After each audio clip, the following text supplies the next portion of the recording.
Kranky Live Sports Talk, where passion meets action. Hey sports fans, I am Kranky, and this is the Kranky Live Sports Talk, the podcast where we dive deep into the hottest topics, the biggest games, and the most controversial moments in sports. Whether it's football, basketball, track and field, cricket, or soccer, we've got you covered with expert analysis, insider interviews, and unfiltered opinions. Join me as I chat with the biggest names in sports, get exclusive insights and stories you won't hear anywhere else. Kranky Live Sports Talk is where you can hear the real talk, the hard-hitting questions, and the hottest takes. So, if you're a true sports fanatic, you don't want to miss out? Subscribe now to the Kranky Live Sports Talk on YouTube and hit that bell icon to never miss an episode.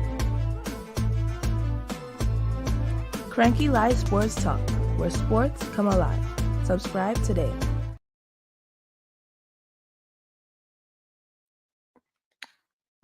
Good evening. Buenos, what's that? Buenos tardes? Some Spanish name. How's everyone doing? Dexter, bless up. I'm talking about Dexter. Mr. Drew Ross, how you doing? Good evening. Thanks for joining me. Today is a short program. We're going to talk about two main topics.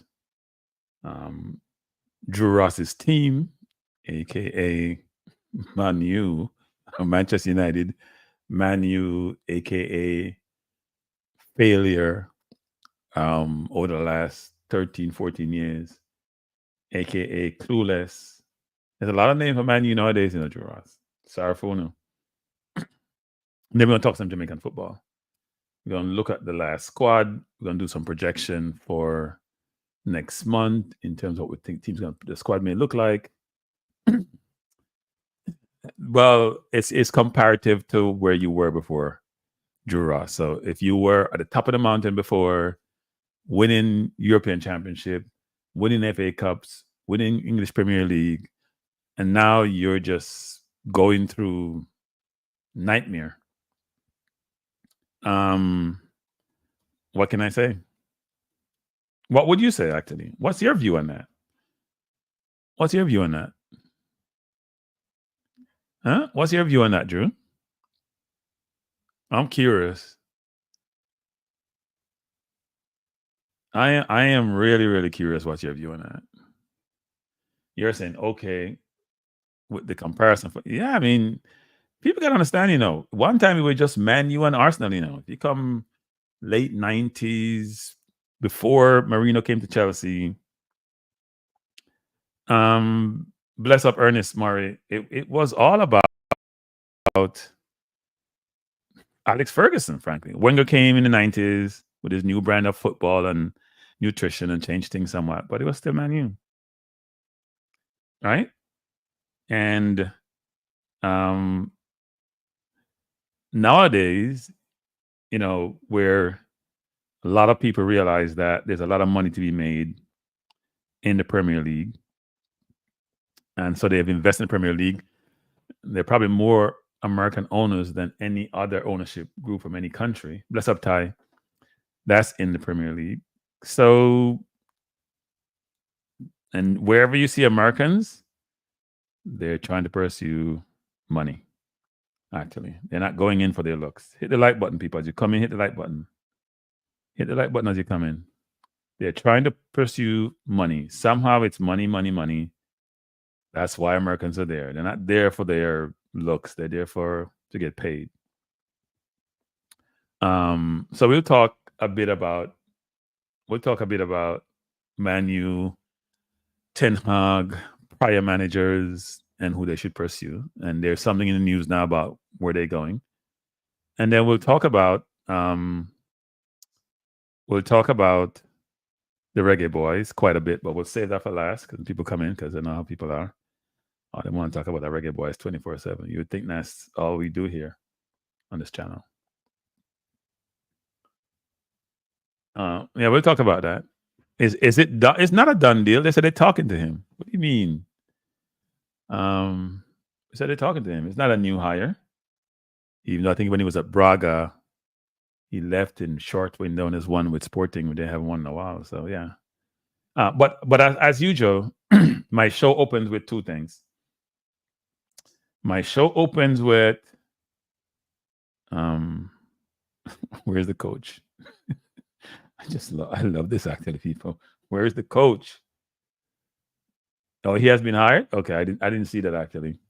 So I have to change my entire show because I was going to talk about potentials. So no, my show's been hired. I haven't been in the news of late. I've been underwater. My vehicle wasn't working. Somebody told me it was my alternator. It was actually my battery. And I've been spending all afternoon trying to get that done and just got it done. So, okay. So the whole spiel on man, you have to change. You got to pivot, people. See? You probably just talk Reggae Boyz today. Frankly. By the way, people, before I jump into this, let me just say this. My opening saga. So we have to skip the Man U piece and go to something else. They paid Sporting 10. Yeah, Sporting had paid, I think didn't Sporting pay like 8 for him or 10? Sporting paid a similar amount to get him out of Braga, so that's not surprising. Yeah, that's not surprising. So Van Nistelrooy was coached for what? Going to be coached for what? 1 game? Poor Van Nistelrooy, who coached in Holland at the highest level and come here, probably not even going to be part of the squad. So he's out of a job too, probably. Got to pay him off. I'm going to tell you something, people. It's expensive to get rid of these coaches. When Marina left Chelsea, when Marina left Man U, when Conte left Tottenham, when Marina left all these coaches, they on these, you got to feel sorry for somebody losing their job at the same time. They're getting paid so much money, you find it hard to feel sorry for them. People don't hit the like button. Hey, you know what I'm doing? I'm there. In the middle of my segment, I'm going to close the show down. If I look at this thing and it's just not lining up, I'm just going to go find something to do. Go watch some basketball or something. Yeah, someone just mentioned that 10 million is a lot of money. I'm just going to close the show down, people. I don't understand why I got to come here begging for likes. I don't like begging for anything, period. Not in the begging business. So it's a little bit disturbing to come here begging for likes. So what I'm going to do, and people are not going to like this, and some people are going to cancel their subscription, and I can live with that because maybe you shouldn't be here. That's why I don't want to hit the like button. I'm just going to close it down. Maybe today, who knows? And other people say, "Oh, Kranky just talking." We'll see. I like bets, but so I want to know where the coach is actually. We've been talking about the coach for every single show as to what he's doing. We know he talked to Leon Bailey quite a bit, even though he said he's going to go see Leon. And it's going to get old people me saying this, but I'm asked the question every show: where is the coach and what is he doing? Is he doing Jamaica's business? Is he being paid part-time? Is it a pre-retirement gig or is it a retirement gig or is it retirement now? Because I'm telling you, people, if you come for 2 weeks, so let's think about it. This is a very busy window, busy time of the year actually for international window. I think we don't have one until late next year, right? So you come 3 times for 2 weeks. So he's worked 6 weeks. So he'll have worked 6 weeks in this part of the year, August. So in 5 months, work 6 weeks. Would you love that job? Wouldn't you guys love that job? Seriously. If you work 6 weeks out of 5 months, wouldn't you love that job?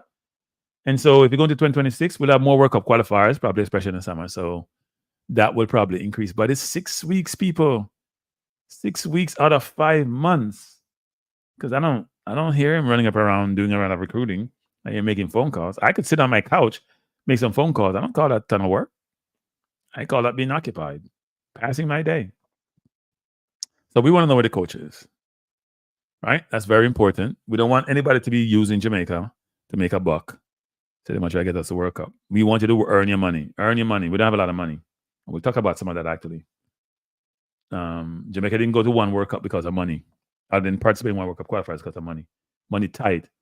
The last time we were here a year and a half ago. Before we start, the women's got to the World Cup and made some money there, get to the quarterfinal, the last 16. You know how much issues there was in terms of money? And you hear they brought Dennis Chung in and he talks about the finances, how much debt we had and how we are in the red. And in a given year, we didn't make any money. So you could be in debt and still make money now, people. But we both in debt and not making any money. Not a good look.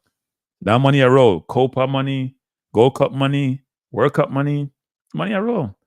But we still don't want to give it away because remember what it was like not to have any. So we want to know where the coach is. We want to know where the coach is. Coach, we want to know where you're there. Somebody need to answer that. Hey, JFF, we want to know where the coach is. Are you paying the coach part-time or full-time? Are you taking that 600,000 you're paying Augustin or 550,000? Are you dividing that by the time the coach is working? Because Hagrimson was doing some work before, before he got to the point where he said, you know what? I don't want to be around these people. He was doing some work.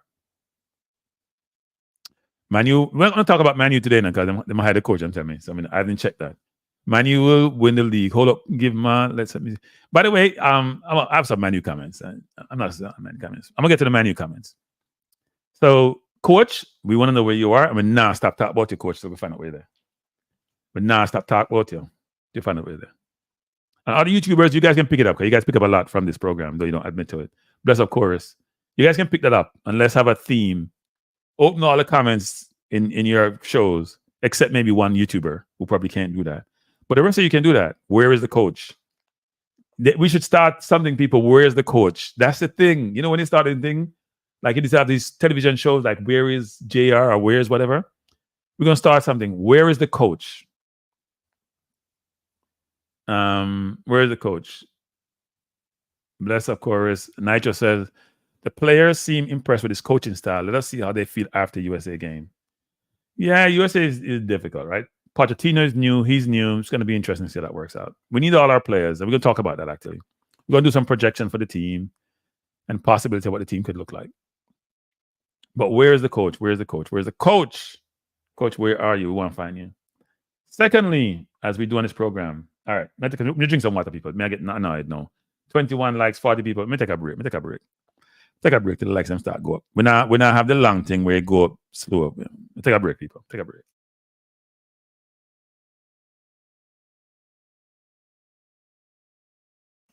We're in for a musical interlude. Let me see the likes them start go up. Musical interlude to likes them start go up.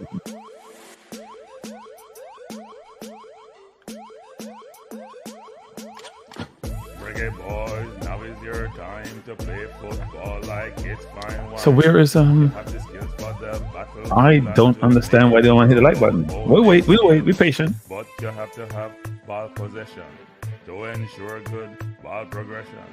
Need a coach who plays possession. Big music, people. Big music.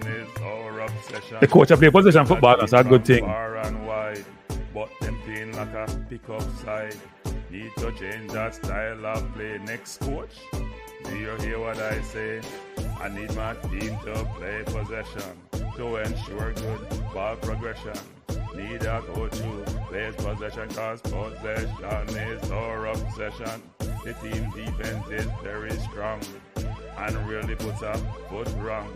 But the offense is very meek. In fact, some days it's just plain weak. We need the team to play possession to ensure good ball progression. Have to have ball possession cause possession is our obsession. Our team needs to keep the ball, otherwise we are set for a fall. 2026 is almost here, don't want it to be a nightmare. I need my team to play possession. You come to the Kranky Studios, people. Kranky Studio over there, because people don't like the like button, so a Kranky Studio over there. If you haven't got your passport yet, has your request not being met? We need you on board in real time, so get your papers and join the line. Hey, Real Baller, I love that comment. I love that comment, Real Baller. Ball progression. Everyone plays who. All right, since you're big for that, Real Baller. Like, I'm not going for the people. Hey, people, we'll close on the show. I appreciate you being here. No, seriously, I'm dead serious about this. I appreciate you being here. It's been a good evening. If the lights don't get to 40 in the next minute, I'm closing down the show. And it may cancel my channel. I can live with it. If the lights don't get to 40 in the next 2 minutes, I'm closing down the show. Seriously. So what time is it now? 18:14. We have things we can call in, people. I'm busy. I remember 18:14. So if 18:16 come, so 6:14. I don't get to 40. I'm closing on the show. It's 30 now. I'm closing on the show, people, in the next 2 minutes. So 18:15, going to the 18:18. I'm closing on the show. But so I'm stop the song. I'm gonna stop torturing the period by getting off the channel. Hey, let me tell you something, people. In life, you see, if you do something, I ain't now work out for you. Do something else. So this now work out for me. No, I'm serious about that, you know. So me live my life, you know. If me invest in something, I'm putting enough time, and me not see the return by my investment, me I sell it. If me buy some stock. So we have 1 minute left. We have 31 likes, 49 watching. If it doesn't get to 40 likes in the next minute, I'm closing it down. What time is it now? 18. So 18:16, I close it down. I don't know. Some people go unsubscribe. I can live with that. If I have 2 people on and they hit like button and it's 2 of 2, I'm fine with that too. So 52 people, 8:60. 1 more minute, I'm gonna close it down, people. Hey, let me say this. I appreciate you being here. I did spend a lot of time putting the thumbnail together and doing this thing together.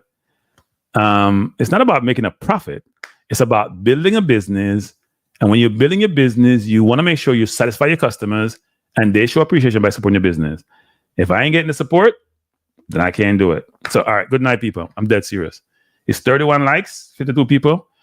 Hey, for those of you who hit the like button, I apologize, okay? For those of you who, it's 34. We have 1 more minute, people. For those who hit the button, I apologize. And I know this sounds terrible, and I know this sounds horrible, and some people unsubscribe. I can live with that. I am a very principled person. Now, BM, it's not about Rome building a day in a row. It's about respect. If you have 52 people in the chat and it's 34 likes and you ask to go up to 40 don't send you, then you got to go. So tell you what, people, I won't be back. I probably won't come back for the rest of the week because I'm beyond annoyed. Yes, I can, you know, Unseen, because they appreciate him. That's what you fail to realize, Nitro.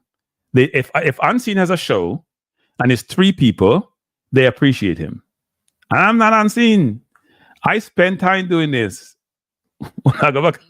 Let me tell you something. Let me get you something. I talk about this all the time, right? Talk about this all the time. I mean, I'm bad at nobody. You don't feel that button, you know. Me ask for the lick. If you don't want to hit it, you don't hit it. So we just close on the show. Here's the thing, you understand, people. I may probably stop. Me now I don't know more 4 shows a week and 5 shows a week because I waste of time. No, I mean, waste of time. And here's why I waste of time. You see, when you have your whole day do what you're supposed to do, me depend on a computer, yeah? I check stats, I come up with picture, I try to get video, I try to get copywriting, and if me put out other effort and it now work, then, you know, I just said, screw it, it's up to 40 now. But here's the thing, people, this is not no threat, and this is not no cranky about other people. That is how I live my life. I'm a very principled person, maybe too principled for my own good. And if I ask for something which is free, you know, and give to me, then you should not benefit from what I'm saying, because obviously you don't appreciate it. That sounds like how doctors are. I got to go see my doctor tomorrow, and the doctor's supposed to prescribe some pills for me. Thanks for the likes, people. It's up to 40 something. Thanks for the likes. I would admit I was going to shut the show down, and this is not me just doing this, frankly. And if you know what, I'm shut it down. Me still shut it down. My doctor, when I go to him, doesn't tell me what the price of the service is. And it always pisses me off, right? Nowadays, they can give some estimate. And then when I talk to him, some of the doctors, not all of them, they treat me as if I'm just not, well, it depends on where you are. When I was working in certain corporate environment, they treat me as if I'm a special person, I'm intelligent. But one doctor I go to now, we had a big argument last week because he wanted me to come to the city, and I don't want to go into the city. We had a big argument, right? And he didn't hang the phone up, but I know he wanted to. And I got to go see him tomorrow because I need something from him because I tried to get a doctor in Brooklyn and they're telling me that they don't have the person's expertise. And I'm all pissed off. So, you know, I'm not in a good mood. But the point I'm trying to make is this. There's some professions where they're very arrogant and you need them. Nobody needs me on YouTube. You don't need me. But I have to pay the doctor real money that I work for. You ain't got to pay me. But I'm giving you entertainment. Well, maybe it's not entertainment. Maybe it's a pain in the ass, me being here. But that's part of my annoyance. Like, if I ask for the like, why you can't get a like? What's so hard about it? And if you can't get a like, why are you here? I got to say this. I feel like cussing. I got to say this crap every single time I come on this program. I don't operate my life like that. I don't like begging. You guys, I've never begged for anything in my life except I come on damn YouTube. And it's embarrassing to me. And I hear people like, well, they like boss. I ain't no, you know, I'm on the tip of cussing people. I don't like boss. I don't like ask, I don't like. But I was told that to promote my channel, I have to make sure it get communicated to a broad audience as possible, and they gotta subscribe. Me not begging or nothing. Me ask. If no one get them to give to me, me shut it down. Me not this. In fact, me I get so tired. Every day me come, me say, you know what, me shut it down today. Me not do this anymore. I'm gonna come do it again. Me not used to feel, you know, this is a failure. Show me a clangs, man. Ray Baller, make it Ray Baller. Me I get a headache in a Ray Baller. People, me close on the show. Me get a headache. Me get a headache. I'm unhappy, people. Me close on the show. I am extremely unhappy. I don't offer like this. I'm showing another side of me which I don't like to show. Is the mud side. Me not enjoy. Me not telling like people. This is a meltdown. This is it's a YouTube meltdown. Me not enjoy this. Me not enjoy this. Me not enjoy this. Me supposed to enjoy. Me enjoy doing the legwork for come sooner. But when me come on the channel and me not get the support, me not enjoy it. Me not enjoy it. So, and I've said this before a while ago, I was going to pivot. I'm not going to talk about the pivot again. I'm just going to do the shit. You hear me cuss right now. I'm just going to do it. I'm getting annoyed. Yeah, 51 likes. Yeah. But you know, when you get to the point where it's like that with a girl and, you know, he's a girl. I'm not using a girl analogy. Claudine beat me yesterday. By the way, did any of you guys look up Patrice O'Neill? I'm pivoting. Did you look up Patrice O'Neill yesterday? The comedian I put on the show? I had on the show yesterday. Did you look up Patrice O'Neill? And do you find him funny? Did you find the thing funny yesterday? Should I do more of that? If I keep doing this, this is killing me. Huh? Should I do more of those things? Because Patrice O'Neill, I find him to be very, very funny. Did you guys listen to him and do you find him funny?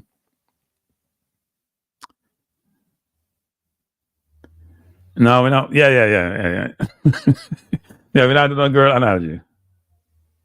So 433. Where you know Patrice O'Neill from? 433. Where you know Patrice O'Neill from? Because he died a while ago. Yeah, Dean Fraser. Them just put the likes. Dean Fraser. Can me beg for the likes and just put them on. But I appreciate the likes. It's not like I don't appreciate them people. I just don't think I should have to beg for it. Because most of you are returning guests. I shouldn't have to beg for it. Some real estate agent that texts me on and talk to me. No, you guys should listen to Patrice O'Neill. He can be a little bit raw, I'll admit. And sometimes he can offend people. Bless up, Jeremiah. Thanks for being here. See, fortunately, Ricardo says, yes, I didn't find him funny. Okay, see? Different things for different folks. Some people like Obama. Some people like Clinton. Some people like Bush. How the hell do you like Bush? Not Bush. Some people like Bush. Some people love Trump. I see this one Jamaican guy who's a Jamaican heritage, who's a representative in Congress, who's in Florida. And I watched the Madison Square Garden. I watched excerpts from it, and they were just bashing everybody. Americans is only for Americans. I know he was born here, but he's Jamaican heritage. They don't want you in their country if you're from another. If you're not a certain persuasion, I understand. Do we have any Trump supporters in the audience? Don't be afraid to show yourself. Do we have any Trump supporters in the audience?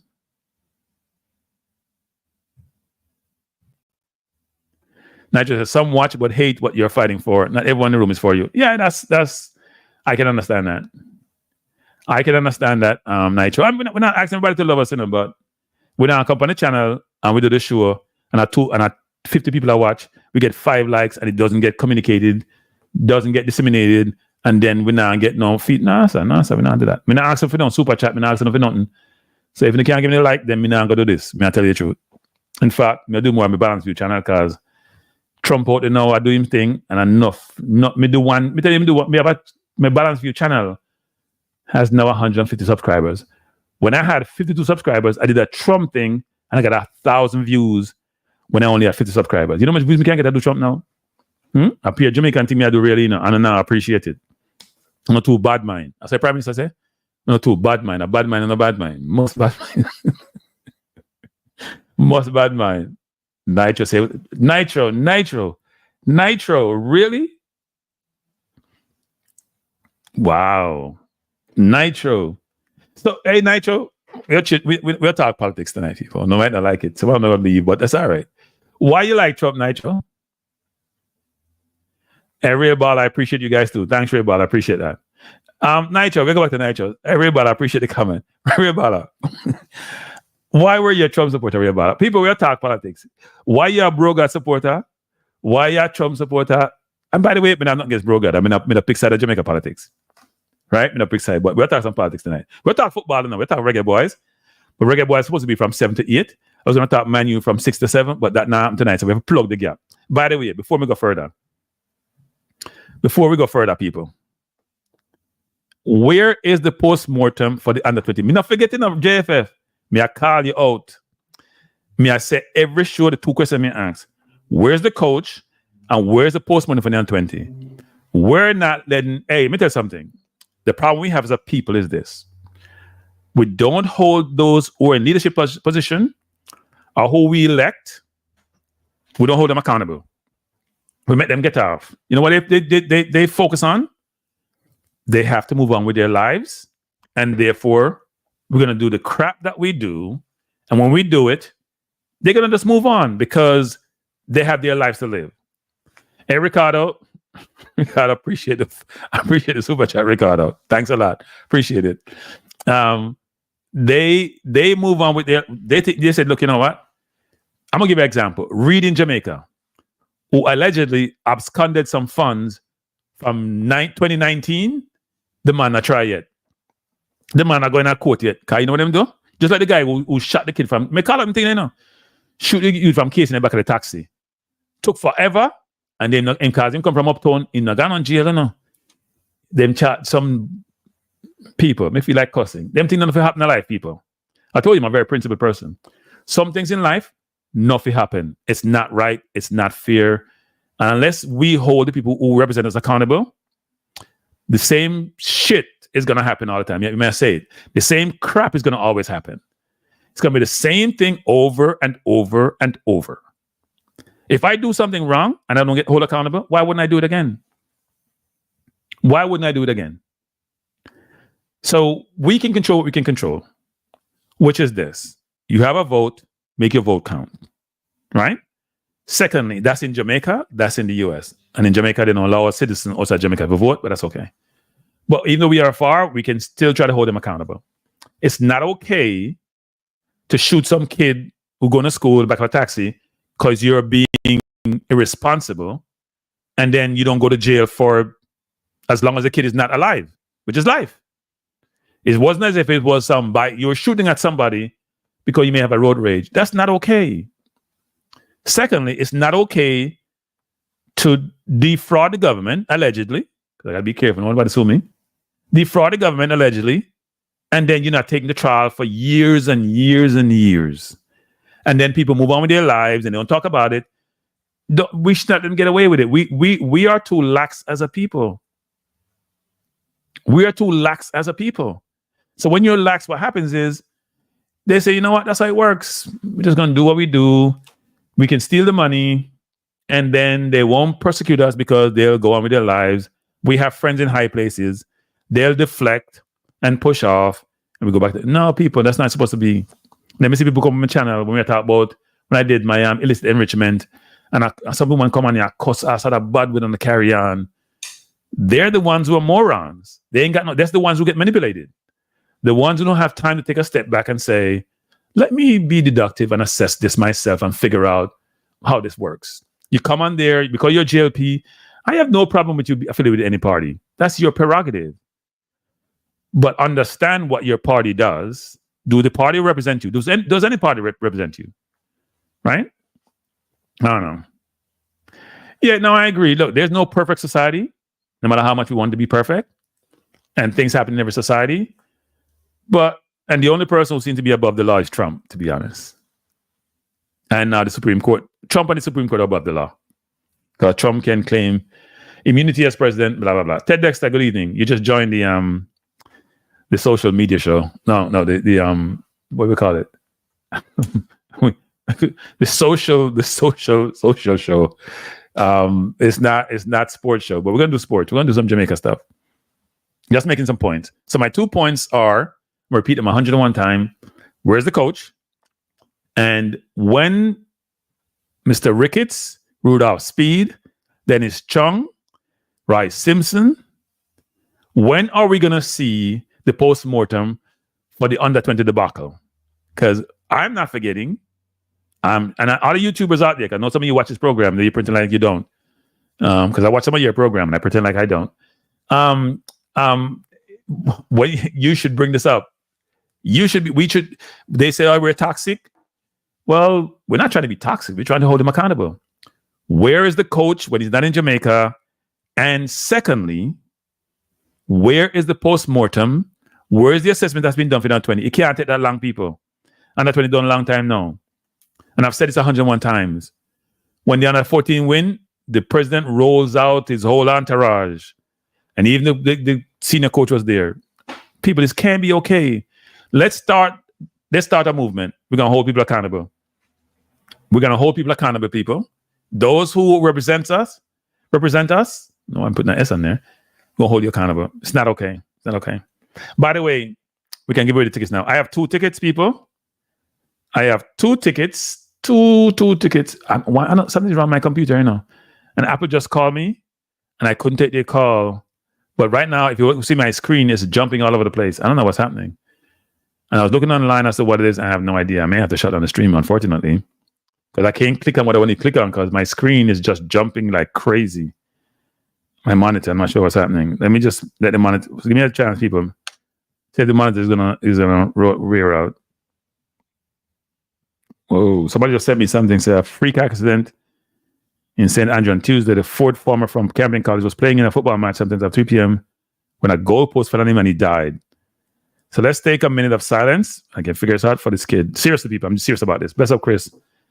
So we lost a student. Why would the goalpost? What's wrong with the goalpost? I mean, isn't the goalpost affixed to the earth? Can you imagine being a parent? You send your kid to school, especially camping, which is a better school on the island academically. You're playing a football match and the goalpost fall on you, you die. And this is not the US where you can sue everybody and their mom and you have resources. You ain't getting no money from this. It's so unfortunate. So I'm gonna take at least 20 seconds silent for this kid. Sorry, people. I have to do that.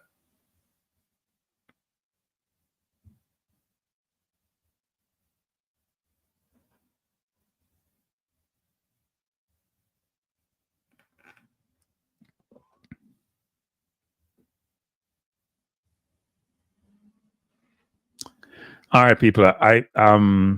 Yeah, these things are very upsetting, actually. I mean, very upsetting. You're the 4th former. You stick all your money, take care of the kids, send them to school, soon that fit farm, and the kid died from a goalpost freak accident. Why is a goalpost not affixed to the earth? I don't even understand that. Where they have goalposts, they didn't move nowadays? Damn. That is so unfortunate. Sorry, people, but I just got this and I had to break the news because I don't hold these things back. So I'm gonna give away some tickets, people. 2 tickets so you can call in people for the tickets. So here's the rules, actually. If you're gonna call in for the tickets, there are 2 tickets to the game in St. Louis, Missouri, at the City Park Field, Jamaica versus the USA. I'm gonna do this because we're gonna need God when we play in the USA.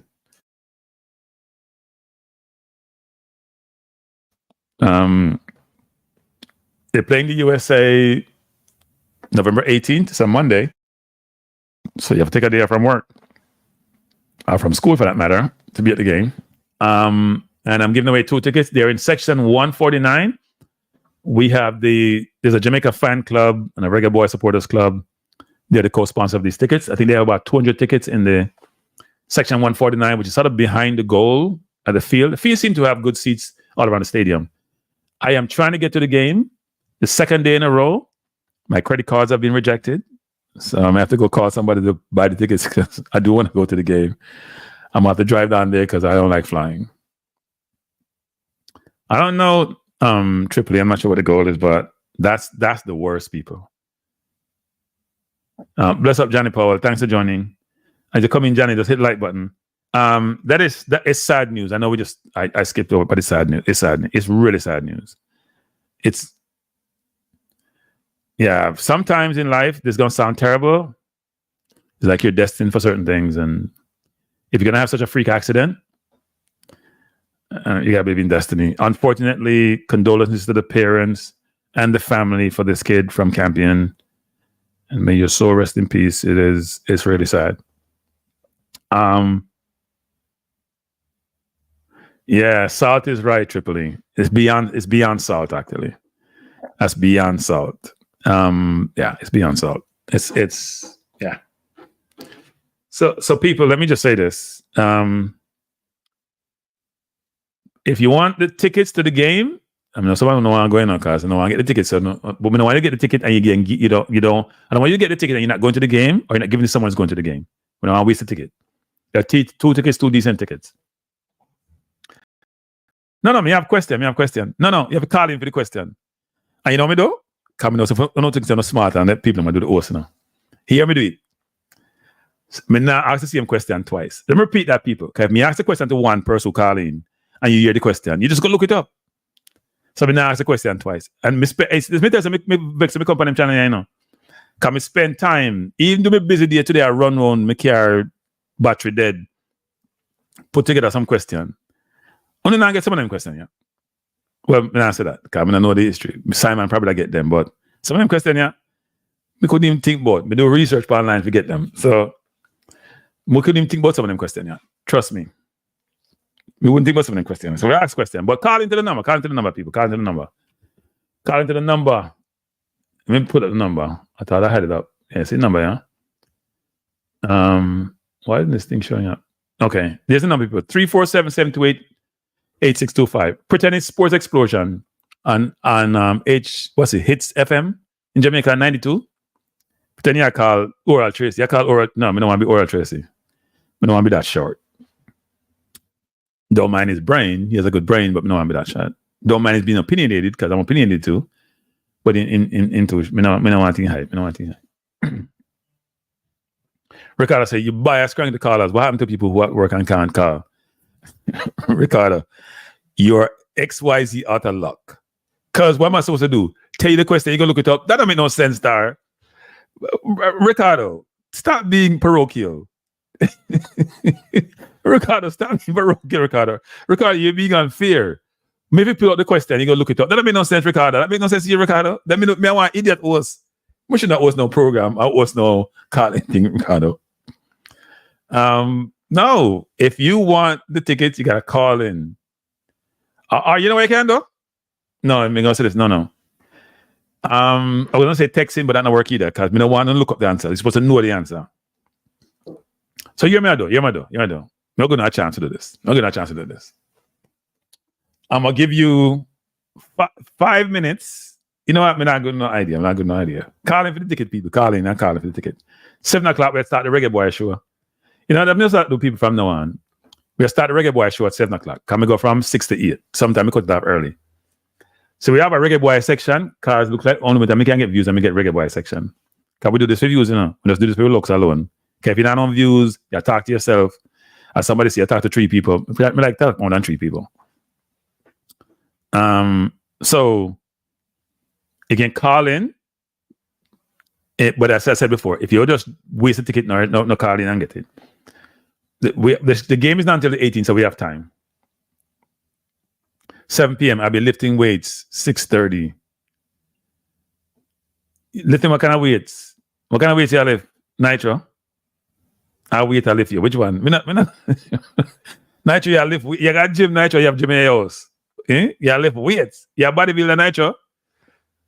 In Nitro, you have bodybuilder. Last time I tried with space in man, that killed me. I think I pulled a fat someplace. Pull a fat. Try to lift some weights the other day, I pull a fat. But 2 weeks now, I try to recover. I enough feel good at all. Not Ricardo. I would love for you to participate, Ricardo, but I can't do that. Tell the boss to just make it a call, Ricardo. Yeah, we don't do the Reggae Boyz show still. We're bringing audience to Reggae Boyz show. Nitro. Some people don't call in up 433. Me tell you that calling 433. You know, embarrass yourself. So Rob Smith said, want to book my flight, but no, but matter one be if we are like treating down after first. Rob Smith, let me just say this to you people. But watching Jamaica play. You know what? We're not gonna talk about that yet. One of the questions is about Jamaica and the US. I'll give you something about Jamaica and the US. So anyway. Oh, Nitro says he's losing one of his body part. Bigger than cataract, Nitro. That's not possible. Cataract. Like you said, that's not possible. I've met cataract. Rob Smith, think about it as an outing. Because tell you what, Simon sent me a restaurant. Wait, hold up. Let me try to find it. He sent me a restaurant that's in that region. See if we can find it. Where the people going to meet up before the game. It's a fun thing, Rob Smith. When we go to these events, Jamaicans, you think all Jamaicans are friends and all Jamaicans get along. You'd be amazed how we engage, collaborate, heal up each other. You know, when you see the flag, they see the Jamaica colors, you feel like you see somebody you know. Probably the only time we act like we act, in a way in which, you know what? Like when you first come to America a long time ago, people see you and they see a Jamaican, and nowadays you assimilate. That doesn't happen. But there's a restaurant called Caribbean Delights Bar and Grill. It's at 3526 Gravos Avenue, St. Louis. You're going to meet up there before the game. So, yeah, for those who are going to the games, someplace to link up. And as I mentioned yesterday, I think the Reggae Boyz Supporters Club and the Reggae Boy Fans Club bought about 200 tickets. And they're trying to start an initiative whereby people in diaspora will more support the football program. So they're going to continue to buy blocks of tickets and then try to sell those tickets to people of Jamaican heritage. I would say Jamaicans of heritage of Jamaica. So Ricardo said, Kranky, I dreamt last night we played USA and they scored in about 5 seconds. Me jump up. Yeah, and when you jump up, they don't score, right? Right, Ricardo? When you jump up, they don't score. The goal never go. The goal never, ball never go. So, Ricardo, a dream, see? It's a dream. Then we don't lose. All right? We don't lose. But I did get this, as I said, Caribbean Delights Bar and Grill. Somebody was asking me yesterday if they're Jamaican in St. Louis. Not only they're Jamaicans, they have a restaurant. Because everywhere Jamaican go, they open a restaurant. Everywhere they go, they open a restaurant. Because them feast for them food are the best. Bless up one love. Jamaican believe for them food are the best. So then think everybody will love them food. Like a Chinese food, like a cheap Chinese food. So then them have restaurant everywhere them go. Restaurant in St. Louis, restaurant in Atlanta. The other day I drive through North Carolina. And I said, just look up and then go across from the area. About 2 or 3 of them pop up. Not within that extra mile for drive either in North Carolina. So them there everywhere. Yes, Rob, they're every and anywhere. And by the way, somebody sent me this. You know what? I should show it. What the heck did I do with it? I gotta find it. This is important for me to show this one. I don't know what I did with it. I'm looking for something, people, so give me a chance. Because I did send it to a friend of mine. I have to send it to my computer and then try to show you. Which I thought was... did I show it the other day? I may have shown it already, actually. I did show it. The Jamaican restaurant in Zimbabwe. Which I thought was really... What did I do with it? Really, really, really nice. Bless up, Tycoon. Mr. Blake is here. Mr. Blake, Tycoon, I'm giving away 2 tickets to the Jamaica game in St. Louis. You guys are avid fans or in the US. Or if you're not Jamaican, want to go to the game. No, Kranky, more like a restaurant. No, an expensive restaurant, no. Jamaican restaurant. No. The Jamaican restaurants in the US vary nowadays, people. It's not like before, where it's a back of the wall restaurant. Some are still back of the wall, but I think a lot of them have stepped up. If you're in New York, for example, nobody has stepped up. Because competition is stiff, you know. You can just have an old rundown restaurant and want people business. So a number of the restaurants in New York, if you go to Manhattan, for example, Negril has been in Manhattan for the longest. I don't know if Jamaican owned. Park Slope, if you're in New York, Negril, all over. Neighbors you wouldn't expect us to be anywhere in. It's not like London, where one time in London, all the restaurants like in a Brixton, nothing around, nothing down by Canary Wharf, nothing down by Liverpool Street, pure other race. But things have changed. Things have changed in the US. The more people we have, the more we get access to capital, the more we can do what we do. I don't know. I'm trying to find this and I cannot find it. I want to send this to myself and see if I can show you guys this. We have a few more minutes to go before 7 o'clock. 7 o'clock, I start the Reggae Boy show. We have to have a Reggae Boy show, don't it? Because something that's all people want to see. They don't want to see nothing else. They just want to talk Jamaica and talk Reggae Boys. Let me see this thing come up. Yep, it's here. You want to talk this show, you want to talk Reggae Boys. And that is all good. I'm going to try to bring this down. Forgive me, people. I'm trying to do something here. I want to show you guys something. Yeah, but Jamaicans are every and anywhere. Let me do this. Every and anywhere, I should say. Any and everywhere. My screen is starting to mess up again. I have no idea what's wrong with my thing. And I got as soon as I finish with this program, I got to call Apple and for them to explain to me why this thing is still messing up. All right, so here it is. Okay, this is a Jamaican restaurant in Zimbabwe, people. So guys, this is a Jamaican owned right here in Zimbabwe. A Jamaican restaurant, very beautiful. Very, very beautiful. And this is the owner right here. Yeah, man. Our own Jamaican doing it Rabbit. very big over here in Zimbabwe. Yes, very proud, very proud. Yes. But so when you come to Zimbabwe, you know if you come? Sorrel. The name of the restaurant is Sorrel. This is his conference room. It's very beautiful. Yes. Jesus. Oh my God.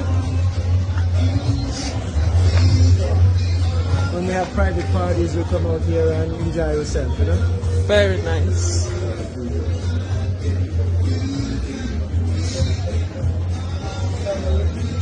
So here it is, a very beautiful restaurant and lounge owned by a Jamaican.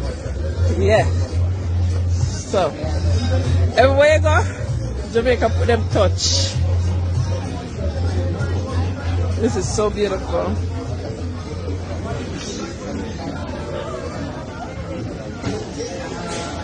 So we can peek into the kitchen. Look.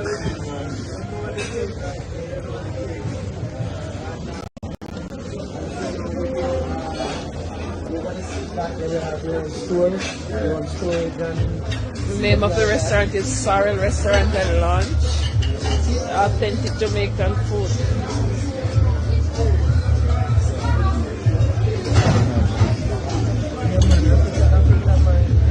So guys, this is Africa. This is Africa. Oh my God.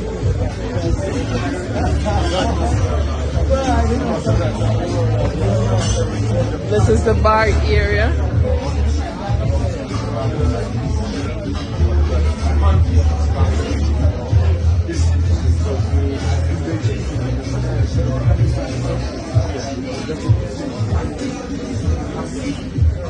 World! Across the world, man! Yeah, guys. Hi. How are you? Check out all of this chefs there. This lady's a taxi. Yeah, man. Let's talk that shit. Two absent and still my potato. Let's go. For the just salad, you let's continue. What's going on? Yes. Oh my God. Come and chill. Look how beautiful this is. Guys, maybe anytime I'm gonna come to Africa, check out this place, Sorrel, right here in Zimbabwe. When I come, just Google it, Sorrel. All right, people. So I figured I'd show you that. There are Jamaicans everywhere doing their thing. Sorrel in Zimbabwe. If you ever go to Zimbabwe, who got Zimbabwe? I didn't know they have Jamaican in Zimbabwe.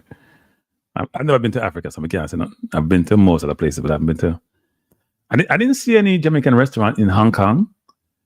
I didn't see the Jamaicans in Hong Kong either. I didn't see a Jamaican restaurant in China. At least, where would I go?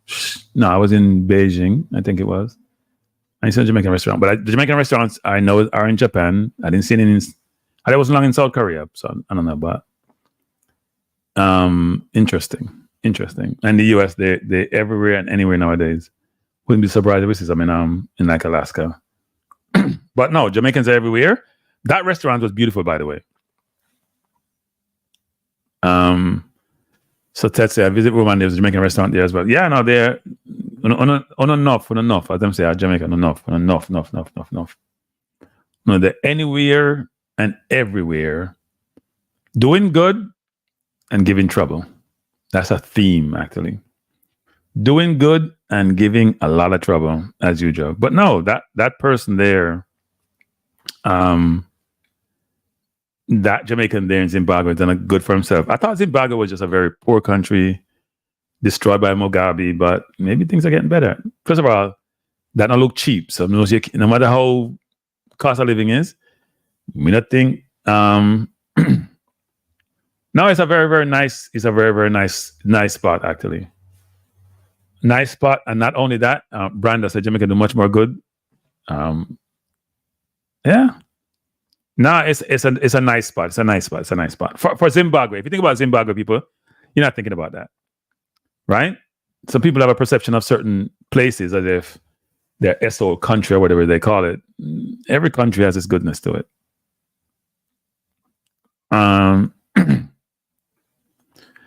Mr. Don said, went to Cape Town, South Africa, one was there, they love Jamaica. Yeah. Jamaicans do get a lot of good kudos across the globe.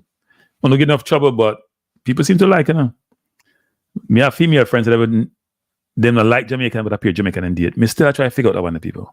They don't like Jamaican and can't stand Jamaican, but appear Jamaican man you see them with. So that is a contradiction I still haven't gotten over. Well, okay. All right, money music. I mean, I'll get to them debate there. I think they both did in a sense, but anyway. If you're not from the first world, you have to know how to play the game. Michael Manley didn't know how to play the game. That's why Jamaica had problems in the late 70s, early 80s. There's a game to be played, and it's who can out with who. All right? So, yeah. See, a lot of people, one thing Jamaican travel, the travel. See people Puerto Rico, Brazil, all over the place. Cape Town, or some place in South Africa.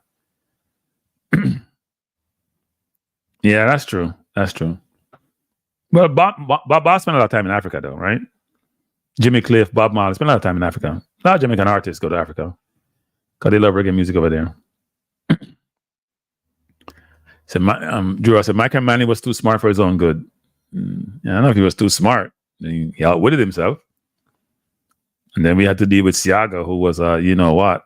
So, yeah, who was a user, frankly. So, one of the politics thing tonight, maybe another night, but yeah. When he said, I know to play the game very well. Yeah, I mean, it's a game. Life is about playing a game, It's a win or lose all game sometime. Or a game where both parties can win, but one get more than the other. So, yeah.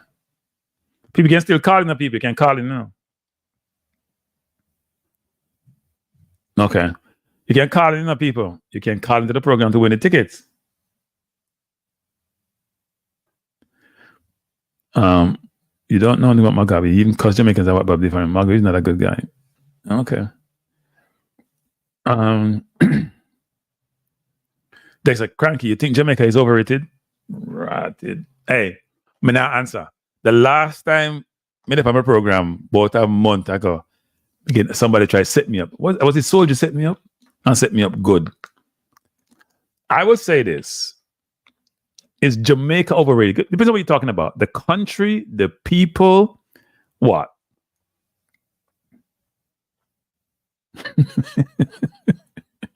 So is Jamaica overrated? That's a loaded question. I'm not sure in what context. You got Ted Dexter? Elaborate. Then we can come back to you. Elaborate.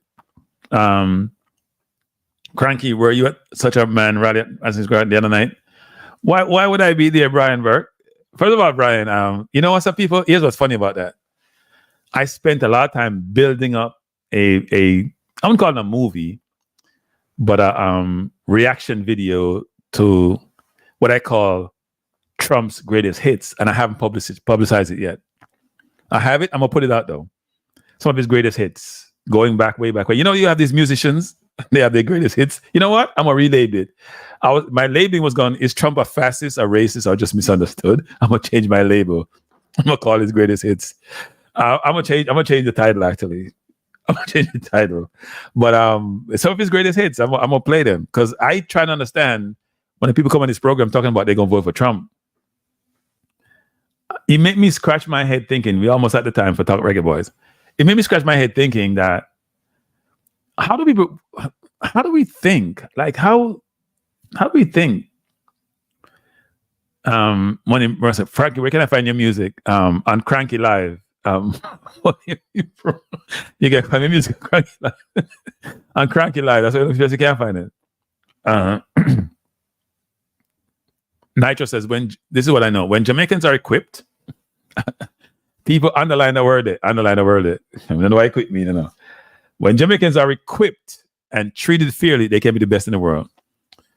We said in organizations like Scandal. So what I think Nitro is saying is that if we have Jamaicans who are well informed and who have the skill set required, but isn't that most people Nitro? Then they can do well. Isn't that most people Nitro? I'll say this about Jamaicans. Is Jamaica overrated? No, I don't think Jamaica. You know what? Let me be frank. Jamaica, the country may be overrated. The people are not overrated, and there's a difference. Right, so I talk about the country, meaning the country and how it's run and how it's managed. Yeah, that's overrated in a sense. But the beaches aren't overrated. The views aren't overrated. The people in general, the holistic people, not just the people who run it, because they're a problem, are so confident, even when they should not have an ounce of confidence. They're so confident that they believe they can achieve anything and they believe they're the best in anything. And part of what you do in life to make you successful is confidence, right? If I think I can achieve, then I figure out what I need to achieve. What do I need to make me successful? Then that's half the battle. And they are excellent at that, basically. They're confident they're confident people who have had success, and athletics actually help quite a bit in that activity, because when you are on the world stage and you're successful on the world stage, and sports is always going to be a good barometer for that, because sports is so global and comes across your TV screen to you, and you excel and you demonstrate excellence in that environment, and you can extrapolate that, then yeah. But it's not only sports people, so we should be confused about that. If you go on Wall Street, if you go anywhere, in almost any discipline, plumbers, lawyers, doctors, whatever it is, there are some Jamaicans in there someplace. They're there, a lot of them, as compared to, and it's per capita too. And also, and this is going to sound really contradictory, but I think it's a fact. The fact that Jamaicans have, how would I put it nicely? By the way, please subscribe to the channel. I'm going to drop it in the link.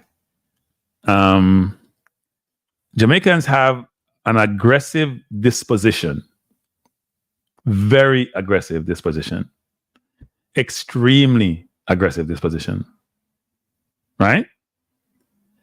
That can hurt you sometimes, but to be honest, if you believe that nobody can stop you, and if you believe that you're just as good as anybody else, and if you believe that, you know what, we're all just human beings and nobody no better than you, then it's half the battle to be successful. It's half the battle. I'm afraid of not anybody. I'm afraid of. One thing I'm afraid of, I'm shadow, I know. All right, I'm not shadow anymore. I have enough light. I'm afraid of people. Bless up, Conrad. Rebala, Kranky, why won't Kamala openly embrace her Jamaican heritage? I'm puzzled. Look, it's complex, is the way I view it. If you say you're black, then you're offending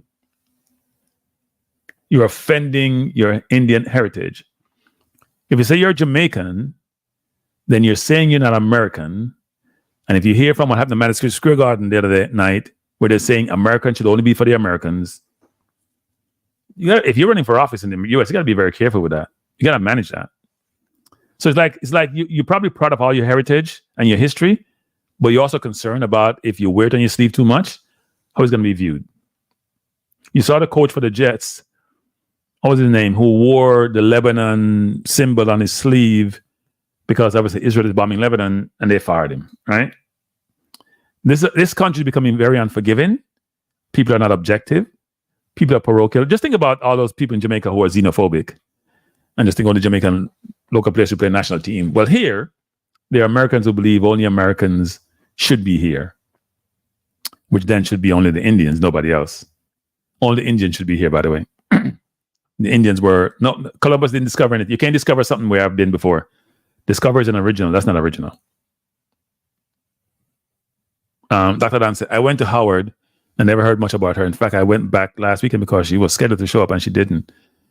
Yeah, I'm sure she's running around doing a bunch of stuff, Dr. Dan. Don't take it personal. Bless up, Xavier Byfield. Thanks for being here. Yeah, we shouldn't take those things personal. Look, when you're running for... I used to have this conversation, people. I've said this before a while ago with some people in my previous company, one person especially, because I asked him, why wasn't he running for office? Because he was just a brilliant, brilliant mind. I used to engage with him quite a bit because I used to cover his business as an auditor. I won't say what his name is because then you know what the company is probably. But he looked at me like I had two heads. He's like, why would anybody want to go through that? So I asked that question. Unless you have an ego of the chart like Chump, why would you want to go through that? People just dig into your life, your background, who you dated, who you didn't date, how much money you have, how much money you make, what's on your tax return, what you said in social media 25 years ago, what words you use, every word you pronounce or mispronounce or didn't enunciate becomes critical. What you wear, Obama wear some suit and they Republicans lost their mind. How could he wear this suit on this period of day? Why would I want to ever run for office? Who needs that? So that excludes 90% of people who qualify to run for office. Dr. Dan says, if Harris wins, it's because people hate Trump, not because he's much better. So, I may not even talk to Reggae Boyz tonight, because this is a fun, people. I'm drinking some water. It's a fun, man. When I warm up. So, Dr. Dan, I have a question for you, Dr. Dan. Dr. Dan, I have a question for you. If Trump wins, what would be your rationale for him winning? So you says, if she wins, because people hate Trump. If he wins, Dr. Dan, why is it that would he win? Huh?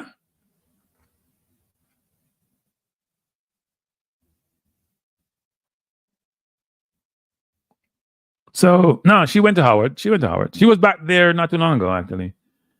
She went to HBC. I mean, people, I've said this before.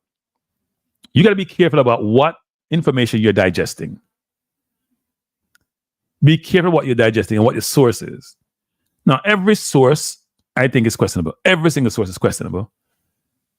But it's like levels, right? And it's degrees.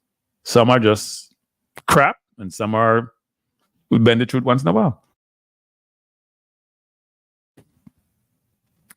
So J. Ross said they're both terrible. So here's what people don't seem to realize. You can't say Kamala is terrible because she's never been president. Here's the thing people don't understand, which bothers me no heck. Now, I don't know Kamala. I don't know if she's good or bad. But you can't call somebody terrible unless you have evidence to substantiate that position. One time I saw Kamala was when she was in the Senate. I know she was Attorney General for California. And to me in the Senate, she was good in terms of how she engaged with these Republicans. Some people say she's terrible. I still don't understand that. Explain that. Romaine Nelson comes in. Romaine's is like my introductory comments around the kids, the under 20 debacle and no postmortem, or the where's the coach? He comes in saying, leave Manu alone. I think Man U now is we're gonna digress a little. I think Man U is getting their coach now, aren't they? But no, I'm going away. Man U fans, let me just say it's my last comment at Man U for the night. Man U will not win another title in God knows how long. You ain't going nowhere. Hey, Drew Ross. And that's a good thing. Here's the thing, people. When I talk about candidates, I compare them. The first comparison is, would I want this person to represent me and my family in anything? Do they have a moral compass? Do they have morality? Are they truthful? Are they just liared? Do they have anything about them that suggests integrity? What do their past look like? What have they done? Do they care about people in general? Do they care about the environment? Do they care about society? Do they care about rules? Do they care about laws? Trump failed on every XYZ of those accounts. And sometimes you just cuss to make an impact. When sometimes people cuss for emphasis. He fails on everything. Now, if one says she represents nothing, look, I don't think she's as an informer. She should be on some of the issues. But end of the day, you can't be worse than Trump. It's hard. You have to work. No matter how hard you work, the man living in an alternative universe, where lying is the norm, where truth has no place in it, where being rude, obnoxious. You know what I call him? I've been saying this since 2016. He's what I call the ghetto president. He's the ghetto president. And in fact, that may be doing ghetto injustice. It may not different on tax. Dr. Dan, so let's stop the nonsense, Dr. Dan. The man reduced corporate taxes, not your taxes. He took away New York's tax exclusion or tax deductions where we can deduct our state tax and our local taxes. He killed the people in the blue states. And the blue states are the ones that support those people down south because they ain't make no money. State like Mississippi are poor. And New York have all the money, and blue states and California support them, think they're going to take money and Wall Street money. And that's not the nonsense about what tax. Tax what? He gave his friends in corporate money. They still don't charge people. People. You know what I'm going to do? Too late. No, I'm not on time for them thing, but you got to educate yourself. Sorry. The man ain't do nothing for you. The man don't like black people. His father was allegedly in the Ku Klux Klan. The man don't like, he used to discriminate him father against giving black people housing. Black people, stop the bullshit. Stop the nonsense. What effing world are we living in? Black people want to vote for this racist pig. You know what? Let's start Reggae Boyz, because I just applied for a media pass from the US. They ain't gonna give it to me now. Watching this program. He's the first. The man says, I'm going to give you my tax returns, 2016, 2015. I'm going to give you my tax return. We never saw them. I'm going to build a wall, 1% wall. The man is hey, let me tell you something, people. People say he's Hitler. I don't know if he's Hitler, but I'm telling you this. You can imagine why Germany ended the way it did. You have a person who is trying to have a superior race, an Aryan type race. That's what they want. Look at Miller when he spoke at the thing the other day. People, you need to stop. I don't care if you don't like Kamala's gut. You cannot. I just voted. I didn't even look who I was voting for. I just made sure it wasn't a goddamn Republican. I just made sure it wasn't a Republican. I went right on the line for Democrat. You know some of them. In fact, some in New York, which is not a good thing. It's a race issue, Romain. It's always race. It's always race. Hey, let me tell you something, people. Race is always there someplace. It's always black or Muslim. Race is all Hispanic. Race. The man says, the comedian says, Puerto Rico, the what? The garbage or in the sea or something. It's always race, people. Why do you think the far right is in Europe the way it is? Why is there far right in France getting so much vote? Far right in Netherlands getting so much vote? Far right in Germany challenging the government. Why do you think that is? It's a race movement, people. Stop being stupid. Seriously, people. I get tired of this bullshit. Stop being stupid. It's a race issue. It's always about race. Race is always there someplace hidden. Let me say something. Because I wasn't going to go there, but I'm going to say something. In the corporate environment, and some of my people who I know in the corporate world and who are Caucasian are going to see this and not going to be happy, I'm going to say it anyway. In the corporate environment, Caucasians male believe they're being ostracized. There's some credence to it. They believe DE&I, diversity, equity, and inclusion, is something put in place against white men, right? And some of them are saying, this is a fact, people. This is not makeup. And we've had this discussion when I was there.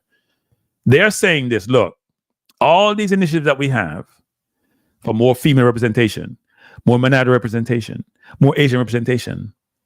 Because when you say female, you're talking about white women, including that number. We're fighting against white men. So therefore, white men don't have an outlet. And what happened is, and some of that is, if I was in a white man's shoes, I'd probably think the same way. You know why? Say I grew up on a farm in Iowa. I didn't make a good living. I struggled. I sent myself through school. I have student debt. And then you say in a corporation, oh, by the way, we have to make sure we have about 15% Black, 10% Asian, 50% women. We have a number of Latinos, original Indians. The only group that's going to get hurt in that situation are white men because they normally dominate. So you go in some organizations, it's 90% white men. You go to portfolio management across the street, across the industry, which is where you make a lot of money, probably 80% white men, right? Now more Indians are getting in and more people have other persuasion. And there's no distinction between white men. There's no white European men or white American men is white men, right? So what happens is they're saying, the person's saying, I worked my ass off. I didn't get any support. And you're not telling me that you want to have XYZ. When we're doing recruiting, we say we should have the slate need to include people of all different persuasions. So if you're going to recruit 5 people, you got to make sure you have a woman in there, 2 women in there. You got to make sure you have a Black in there, and a Hispanic in there. White men are saying, you guys are fighting against us. You guys are affirmative action. Supreme Court just knocked that down. So XYZ.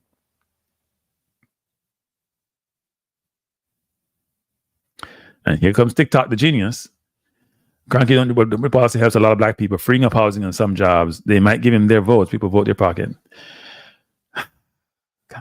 First of all, let me just say this. Obama deported more people than any president in the history of the United States. Let me repeat that, people. Barack Obama, who I'm not a supporter of, said this numerous times, deported more people than Trump did. Okay? Biden deported a lot of people. They just can't talk about it because the Progressive Army of their party going to get upset. People, go read, no, man. I'm not going to read. Me can't talk to them sometime, you know. Me get vexed, me talk to people sometime. And I don't know. Some I don't know. People don't know. I don't just read some conspiracy nonsense. Educate yourself. I'm sorry. I've known Trump since the 80s in New York. He probably looks in the mirror and realizes that I'm orange and I'm fading away and I'm overweight. I gotta still be relevant. And this became president of the United States. Because what normally happens in these environments is, and so you the football about world tonight, people. Here's what normally happens. It's like I'm in Venezuela. You have some person who have resources. They go tell the poor people, the ones who are not doing well, we're on your side. Those who are not well saying, why would this person who's not on my side supporting me? They think about me. They could be in their reservoir on the beach someplace doing something. Right? They don't realize they're being used. And they manipulate them and use them. And then what happens is later on they have buyer's remorse. Well, you know what? That crap is too late. At the end of the day, a lot of Caucasians would vote for Trump because of a race issue. A lot of white men would vote for Trump because of a race issue.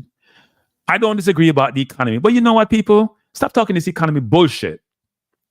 Because then you don't know what the hell you're talking about. First of all, the economy. Trump inherited Obama's economy. He didn't create an economy. He gave his tax friends a tax cut, corporate from 37% to 27%. Second of all, people, when it comes to this, COVID, just like Obama went in 2007, because of the economy, because of the housing crisis, that's why Bush lost. That's why Obama came from nothing, jump over Clinton, because he's part of the establishment, and jump over Bush and won. It was the economy, right? We agree with that. But it was because of the crisis that we had. Where Wall Street, not Wall Street alone, where just the economy went crash. It takes between, my estimation, about 6 to 8 years for that to recover. COVID was just 2020, people. We're in 2024. To get back to our past where you were before, that's my philosophy, right? It takes a while. It don't happen in a day. The supply lines got messed up. A lot of things got messed up. The U.S. economy is the best economy in the world by a good margin. You go to Europe. That's why the Tories lost in Europe, in England, for example. because of the economy. So yes, you want to make the economy? Trump X'd up COVID. That's why he got kicked out of office. COVID fired him, just like how before the Wall Street, the 2007 how the Barker fired Bush. Right? These things happen. But in this case, you're voting against. So yes, your pocket's not what it used to be, but it ain't got nothing to do with Biden. It ain't Biden actually.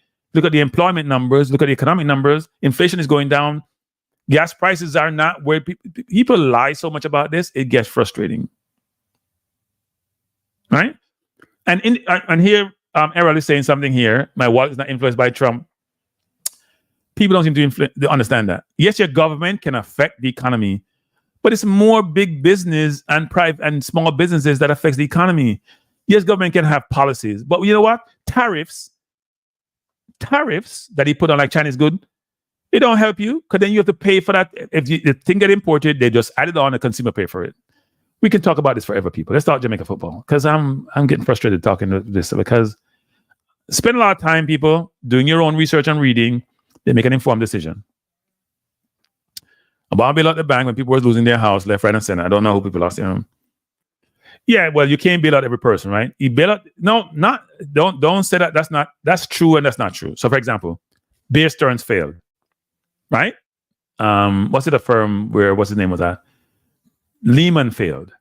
These are big Wall Street companies. Bear Stearns was bought by Chase, and Lehman, he was changed by Lehman Brothers. Lehman, which what's the name? Fitch owned. Lehman was acquired by a number of different components, Barclays and other companies, right? So in essence, he let some organizations fail. But people, if the bank failed, then what do you think of the depositors in that bank? You think about that. If Chase goes under, Chase wasn't in trouble. If Bank of America go under, Bank of America wasn't in trouble, but they did buy Countrywide, large, bad mortgage portfolio. Say he let Citibank go under, for example. What happened to all the depositors? You know what people, if you let the Citibank go under, you know what kind of mayhem would have had? I don't know, Kranky, if you remember what happened last time, we should all be concerned. Donald Trump didn't have a chance last time, but his workers are poor. No, not TikTok. I totally agree. I would never say he has a chance. People, in the U.S. is not a pure democracy like most Western countries are that have electoral process systems. Why? Because the Democrats keep getting more votes, millions more votes than the Republicans, and still struggle to win the election. Because everything is divided up by, because it's a federal system and a state system. They have electoral colleges. And the way this works is that if you look across the country with the populous states, such as California and New York, are blue states, they can only, and if they get all the electoral college, Mississippi, Alabama, all those down south have as much right and as much, they may have less electoral college, but the equivalency is not in the case where I went in New York, so we count each individual vote and say, you know what, if we have 30 people voting, if Kranky gets 16 and you get 14, Kranky wins. That's not how it works. That's the way it works in a lot of countries, not how it works. You could get 10, I could get 10 votes and you get 20 and you lose. That's how it works. See, I can need that show tomorrow for these guys voted. See, I can need tomorrow for this. These guys voted early. Yeah, I voted early. Dr. Dan said the reason why Trump is winning is because he's saying what most of the people in the country feels he is. He is him. Yeah. So there is this really convoluted thought process that Trump is real, is genuine, which supposedly resonate with black men, some black men, and Hispanic men. Good evening. You have just called into the political timeline on the Kranky Live show. What am I speaking to? I'm good. You know, I don't know what to call myself. You know, Chris P. What you call yourself? Chris P. Chris. What is Chris T? Chris P. What's that? K, like Chris and the P. Okay. Regarding you know, President Trump and who may or may not be voting for him, we have to be careful to not engage in groupthink and, have our people believe in the same thing. Human beings are very complex. For example, you may have 10 issues that are important to you, but you have one that supersedes all 10. And maybe President Trump, one of his policies is that one that supersedes all 10. And so people are very complex in that fashion. You might have a guy who, for example, he is a liberal socially and a conservative fiscally, and his fiscal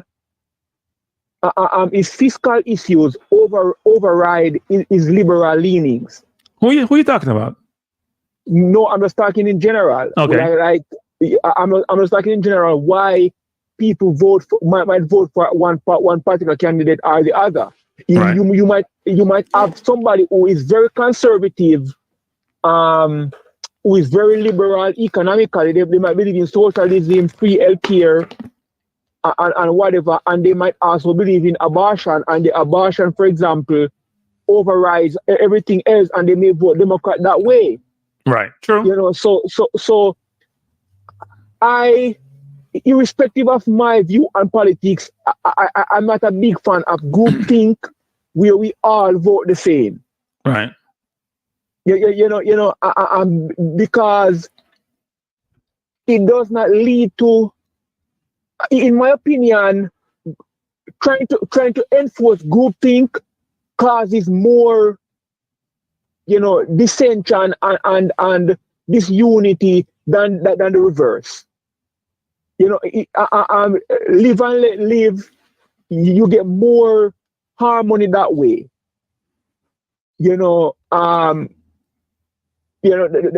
That's just my view regarding why people might be vote for Trump and whatnot. And also personally for me, I will never meet any one of the candidates at the national level.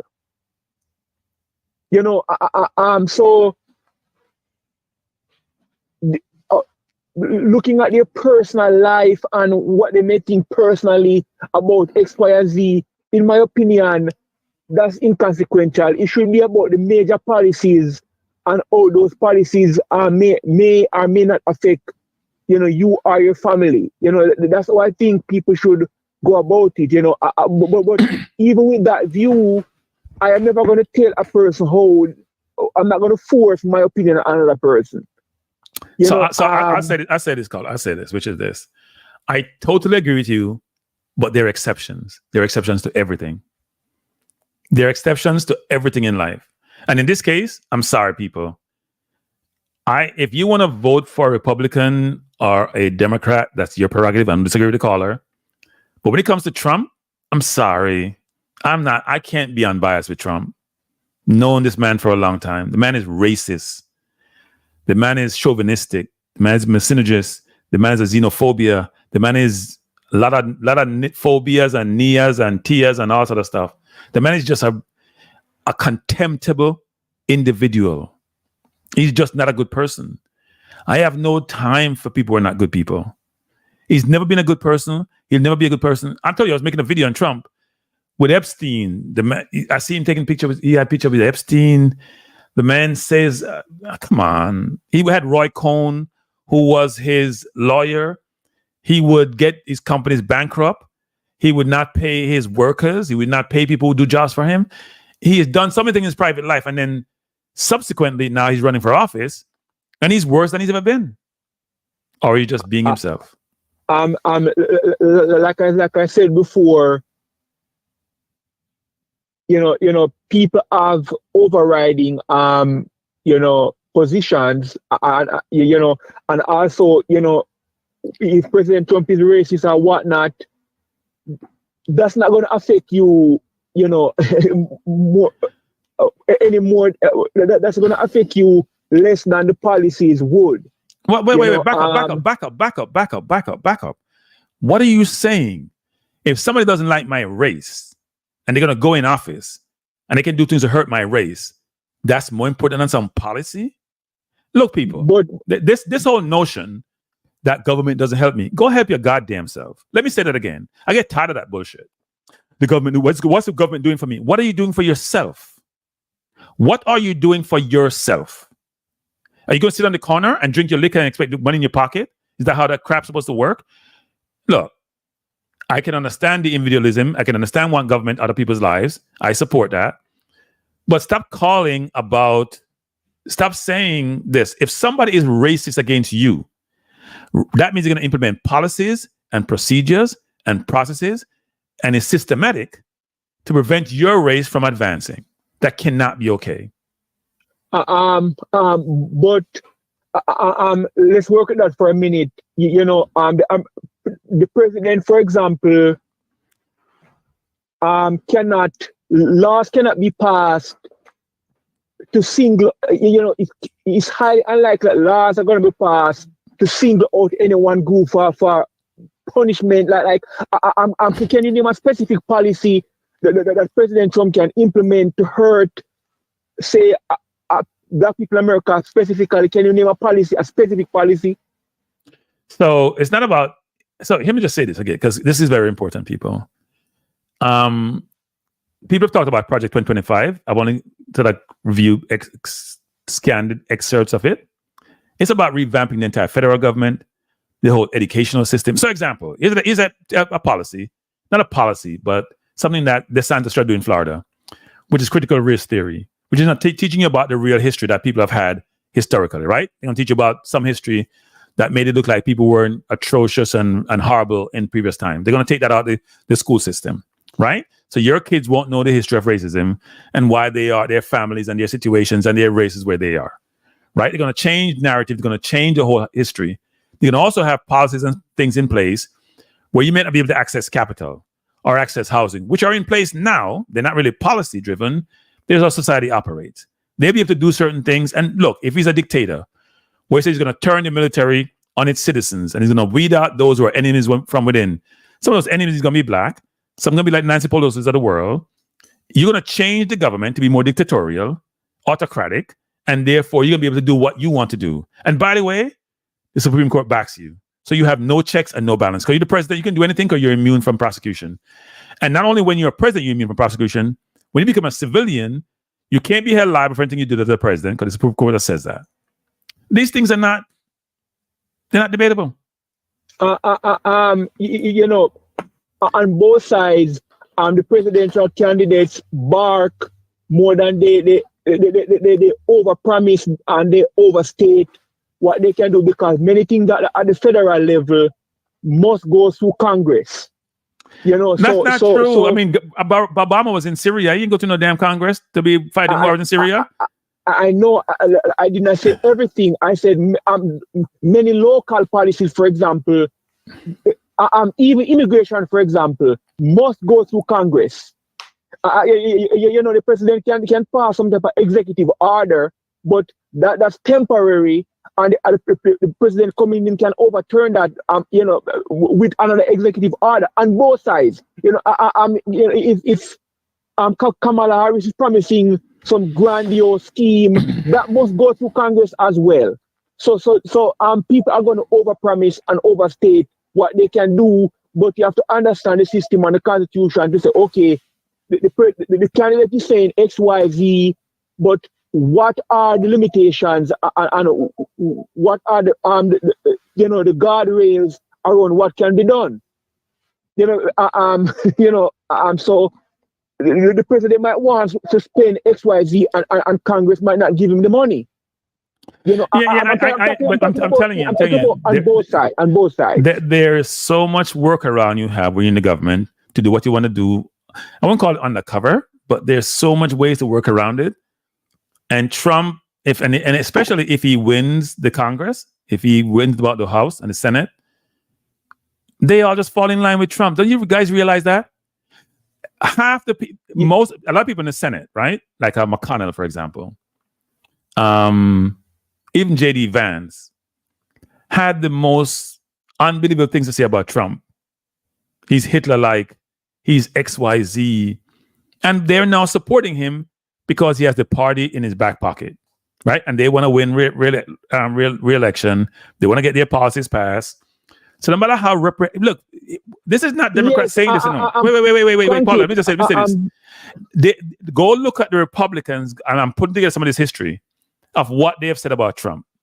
And by the way, those who are saying critical race theory and electoral college, I say highly, yes, I'm managing what I'm saying about this. But let me just say this. Go look at what they have said about Trump. The ones who were in Congress before and used to think working a certain way, there's a certain way of operating. There are protocols that you follow. Go listen to what they have said about Trump. Politics is a combat sport. Remember that Kamala Harris accused Joe Biden of being racist, and she became his vice president and worked in the White House. Joe Biden, for example, pal around with that guy who was a member of the KKK. Politics is a combat sport. It's not about liking a person. It's about the policies and how. Again, you're not gonna be friends with a particular politician, especially at the federal level. You know what I mean? So to get personal, in my opinion, would not be wise. You know what I mean? It's again, I would not advise anyone to follow it with their family members, their neighbor, co-worker over politics, and the election would come. And you destroy the relationship with the people in your life. And, what you do is one day you're going to go out and vote. That would not be my message. So here's my view on that. That would not be my message to destroy relationship with my friends, my family.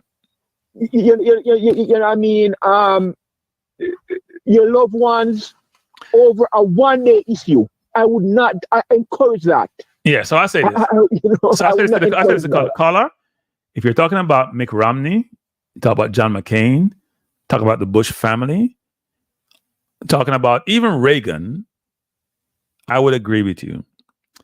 If you are a Trump supporter and you support Trump, I don't want to be your friend.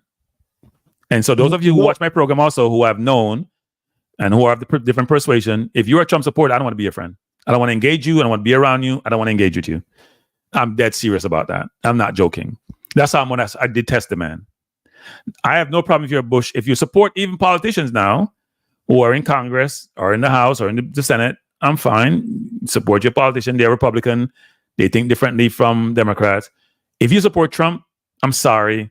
Their sides, their demarcation, their lines, and I don't cross that line. And don't give me that bullshit about, we go back to our lives tomorrow. And these politicians, no. You're supporting degradation of society. You're supporting an evil person. I don't know if it's Hitler or not. I don't care. I've seen and known this man operate for years. I'm sorry. There is nothing you can tell me about this man. And I've done my research. I don't want to engage with him. I don't want to engage with you. Because either you're clueless or you don't like your own race. If you're black. And if you're Caucasian, you do it, that means you're on the other side. I'm sorry. That's how I think about it. There's no in between. That's where the country is, and that's where I am. So Kamala can talk about her stuff about bringing this together. No, I'm not buying that.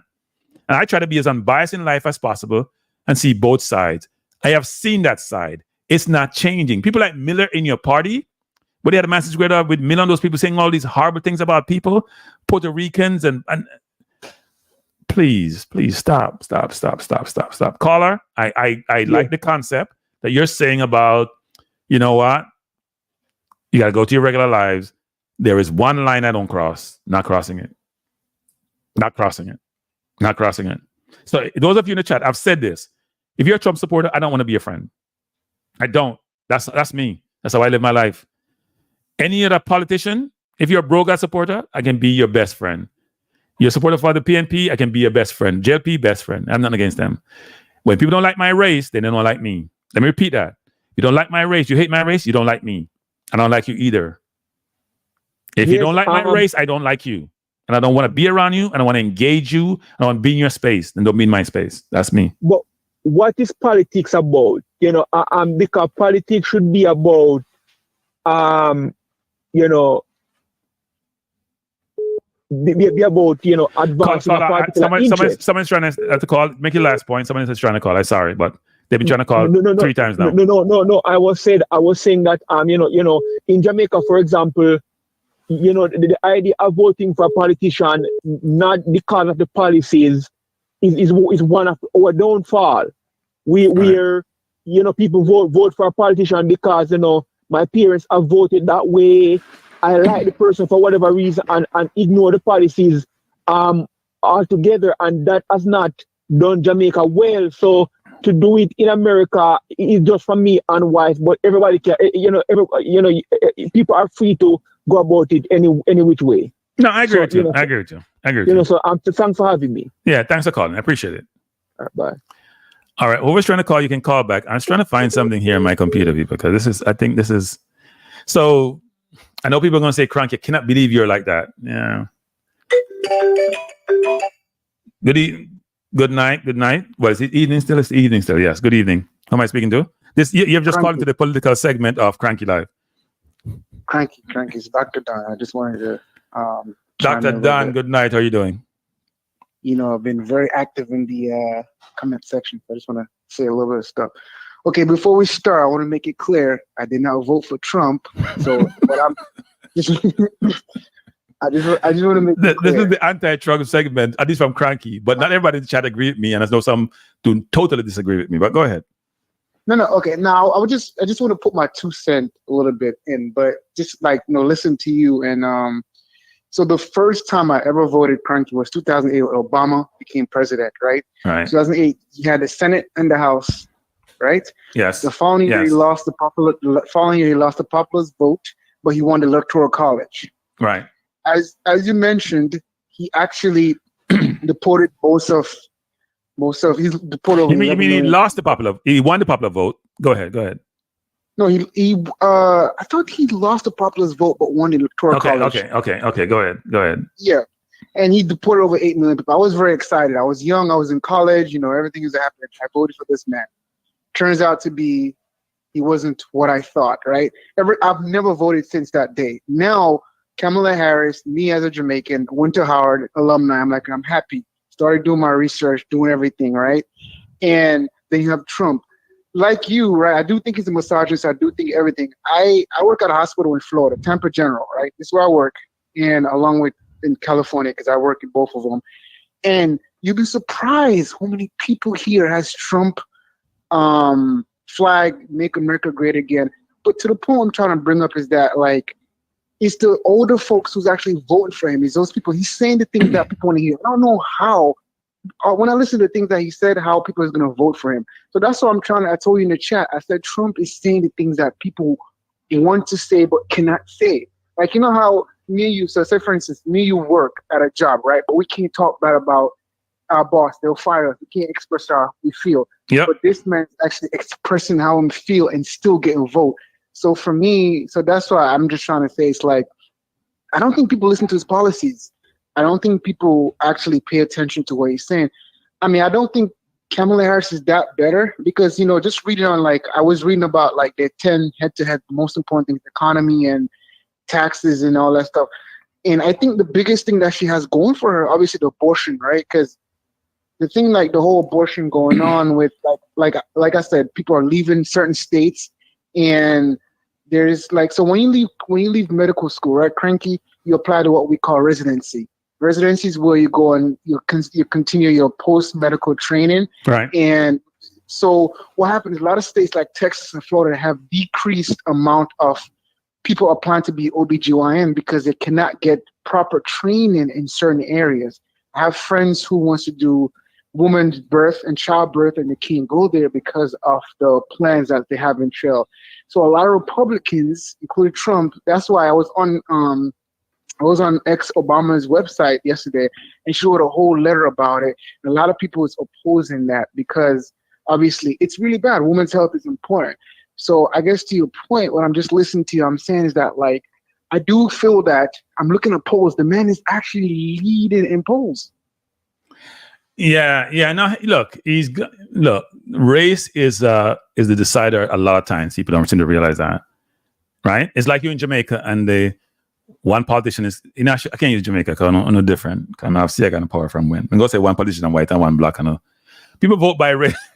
Jamaica's never the best example for everything. People vote by race a lot of times, and it oversees everything.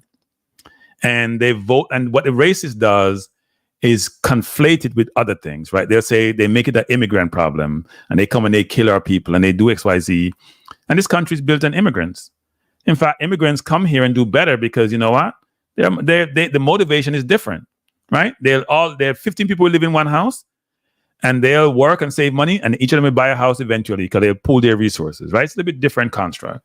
And people here take offense to that. And I can understand that you can't have open borders, right? But stop blaming immigrants for your own personal problem. Go help yourself. You know, you know something? I was in a supermarket today. In my neighborhood, which is not the most diverse neighborhood, a lot of blacks live where I live, and in the supermarket was the workers were 90% Mexicans. So who's going to do that job when they leave? Because the black people ain't doing it, the white people ain't doing it, the Indians ain't doing it. Who's going to do those jobs when you deport all of them? I agree with that. There's an article came out. It says 80% of the doctors, engineers, all stuff are immigrants, most of them from Nigeria. Of course. Also, at my hospital, Kranky, all the nurses are not Americans. They're all from like Asia, all these places. Whenever pandemic started happening, they went there and brought them over here to Hey, Dr. Dan, a perfect point you're making, which is this. People don't seem to realize. Trump says all the people who come across the border they're sending you their worst people. But Trump and his organization, they raid those. No. Let's say their worst people are coming to the border because they can't come in legally. But you go to those countries and take their best people legally, right? So what you've done is you're destroying those countries. You send them your guns, you take their best people. And so those other people who are living there feel unsafe because your guns are killing them. People don't seem to realize that. The Caribbean and Latin America have been destroyed by American guns, and Mexico as part of that equation. The guns go across the border illegally or legally. People don't feel safe. They can't have economic activity. They're going to find a safer place. They come to the U.S., right? U.S. have more opportunity for them. You didn't go to Jamaica. You know how much teachers Jamaica has lost to Canada and the U.S.? Yeah, a lot. Like, it's crazy. And then you're going to complain about immigrants coming to your country. Fix your borders, yeah? Make it right. But you can't. It's ridiculous. Go ahead, Dr. Dan. Go ahead. So at Howard Hospital, Kranky, it's nothing. All of the attendings doctor there are all Jamaicans. They obviously talk to them. They tell me the reasons why they came, obviously, but all of them there. Wait. Dr. Dan, Jamaica has a healthcare crisis in terms of having enough doctors as one of the challenges they face. So they all come to America because just like in England, because they don't pay them well by the end. That's what most of them said. That's what most of them said. Yes. Yeah, they don't pay them well enough, so they gotta come to America where they can make real money as doctors, because doctors get paid well here. When they go to the residency and they put in their time, they get paid well in general. They're very Kranky. I went to school in America, Kranky, and I'm telling you, those people are smarter than some of the American graduates here. When I say smart, they're very, very smart. But that's for another session. Yep. Another thing that I have as has a Kamala Harris, who's a Howard alumni, right? And I'm also a Howard alumni. And I go back. Last weekend was our 100-year existence, homecoming, and all that stuff. She was supposed to do a rally. Everybody showed up. To my disappointment, she obviously didn't show up. I think you alluded to that earlier, that she's busy, which I get that. Rally, the election is in 5 days, but that's your home base, right? Just like when Obama was running in 2008, he galvanizes the black folks. That's why he won. He got the young votes, right? And I think that's what, if she's gonna win, that's what she's gonna have to get. You have the likes of Taylor Swift and her Swifties is like on her with her. But the thing is, like, I don't like Kranky. I felt like she didn't embrace her blackness, embrace her Jamaican enough. And just talking to people who went to law school with her, who went to Howard with her, and they said they didn't even know she was. And to be honest with you, when she was a governor in California, they call her Asian American. They didn't say they call her Asian, South Asian American, not Jamaican, not black. Those were her title that they called her, South Asian. Look. If she's South Asian, I'm voting for her versus voting for Trump. If she was Chinese, I vote for her versus that Chinese person versus vote for Trump. I'm telling you, that's the way I feel about Trump. So I understand the view, and maybe I gotta call Apple up my computer. It's crazy here. Maybe you're right. Maybe she didn't embrace her blackness. And sometimes people, they don't embrace a certain segment of society which they're part of for different reasons, right? There are some kids in England who have Jamaican fathers, who are never around. They don't, you hear them talk about Jamaica in a negative sense, or they don't embrace Jamaica because they don't know anything about Jamaica. Right? I don't know what her relationship with her father, but she never really talks about her father. But well, I've seen an interview where she said that she went back to St. Anne. Yeah, she did. She did. But I'm telling you, if you look at what she talks about her mom a lot. She don't talk about her father a lot. Her father's a renowned economist. A renowned economist. He went to Stanford. Everybody knows Stanford. And he taught there too. Yeah. And my last point, I want to say, Kranky, before I go. So my issue is, well, not an issue. My concern is America ready for a woman president? That's a question I ask. Not only just a woman president, also a black woman president, right? That's number one. Number two, I know Hillary I've ran over 4 times and lost, and she's been in office since 1983. How is she going to cope with that? These are all questions that I ask myself, and just having conversations with other people, right? Because these are important, right? How is she gonna take that? Because historically, because this is a very misogynistic country, you know what I mean? They're gonna say a woman shouldn't be in a certain position and all these things. And you've been in corporate America, you notice how a woman has pushed to be equal pay when they have the same education, just as smarter, but they have not reached high because of the gender. So that's kind of my questions that I actually think that. You know what I mean? So before you go, let me answer. The first question is that I don't know. England said the same before they had Margaret Thatcher, right? Yeah. Right?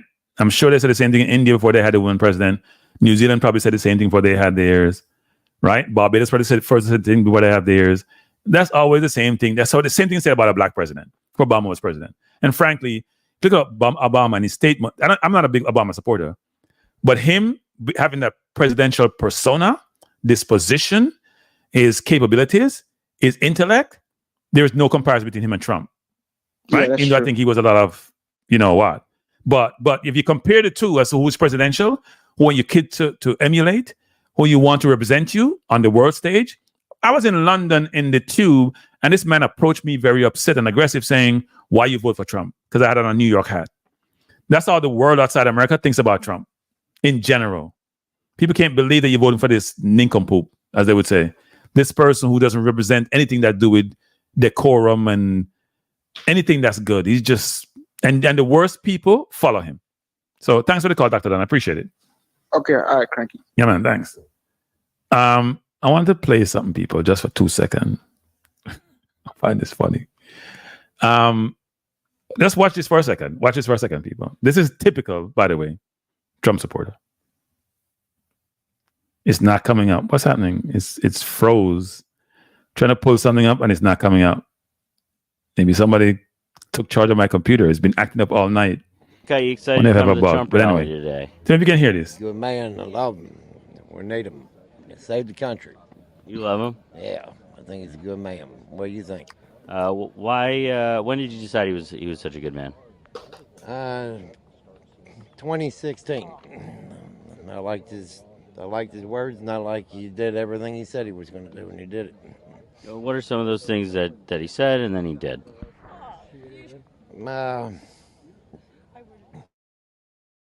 Let me start it over. I'm trying to turn it up. I turned it up to the top, people. Sorry. So let me just turn it. I'm trying to get. I don't know why it's acting up. Maybe it's bugged. I try to change it now. I don't want to play. Okay, let's go. You know, it's turned all the way up, and I'm not hearing it. I don't know what happened. Can you guys hear it? Paris comes to me, can't take a call now. I have a problem. I have technical difficulties. I apologize, people, but I've turned this up. I'm going to try it again. And it's not playing. And it's not, I've turned it up to the zenith. This is unbelievable. And this is a funny bit too. Okay. I'm going to try it now.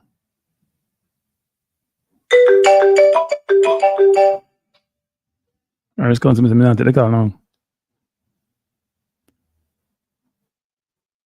Give me a second, people. I'm not sure why this thing is acting up on me. This is not good. All of a sudden, the volume is gone. Wow. This is sad because it was a funny video. Well, it was funny to me anyway. I'm gonna take it out. I'm gonna try to bring it back up. I don't know what's happening with this video. It had a problem coming up in the first place, and then when he came up, he didn't want to play. Got you excited to come to the Trump rally today? He's a good man. I love him. We need him. He saved the country. You love him? Yeah, I think he's a good man. What do you think? Why? When did you decide he was such a good man? 2016. I liked his words, and I like he did everything he said he was going to do, and he did it. What are some of those things that he said and then he did?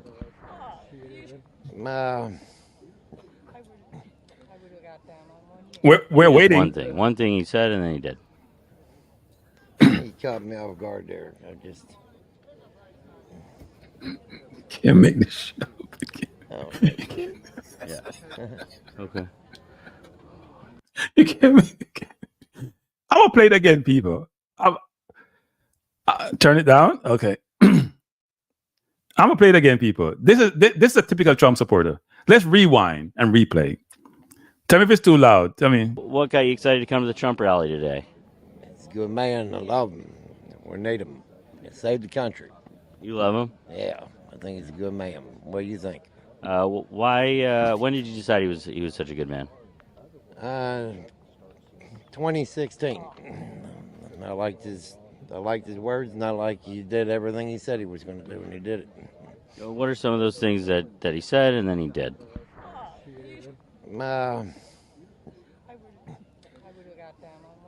Maybe just one thing. One thing he said and then he did. He caught me off guard there. I just.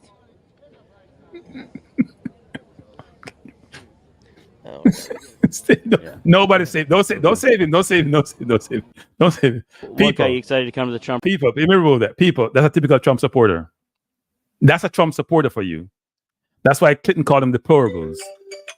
That's a Trump supporter for you. Good night, Parish Council. Yeah, wait 1 second. Let me turn you up. Go ahead. You still talking about politics?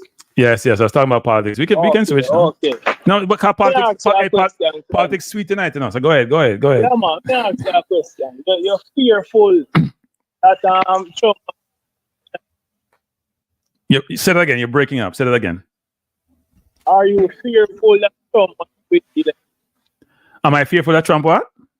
Might win the election. Am I fearful? I wouldn't call it fear. I'm not really afraid, sir. But I'm concerned that he may win. It won't affect me as much, to be honest, because I just go hide someplace. I just go to England. I go back to Jamaica to live. I go to England to live. And I can run away. I'm retired, right? I'm not in the workplace. I can go get on my life and stay in the background and get in any trouble. Get off YouTube. So nobody come state me down. But I'm concerned about those people who are like me, who are of this race. I'm concerned about people who are liberal-minded, the government should be in your life. I'm concerned about people who just want to get things done in their life, have a chance to succeed, have a chance to progress, and you come with your race-baited, race-driven way of operating. Don't want anybody but your people because we're corrupting your blood, which means literally that you're crossbreeding or something like that, right? I am concerned about someone who wants to take my race off the map, basically. Yeah. Why would he win? Why would he win? Yeah. Because there are a lot of people who buy into his bullshit. All right. I'll give you an example. Yeah. Give you an example.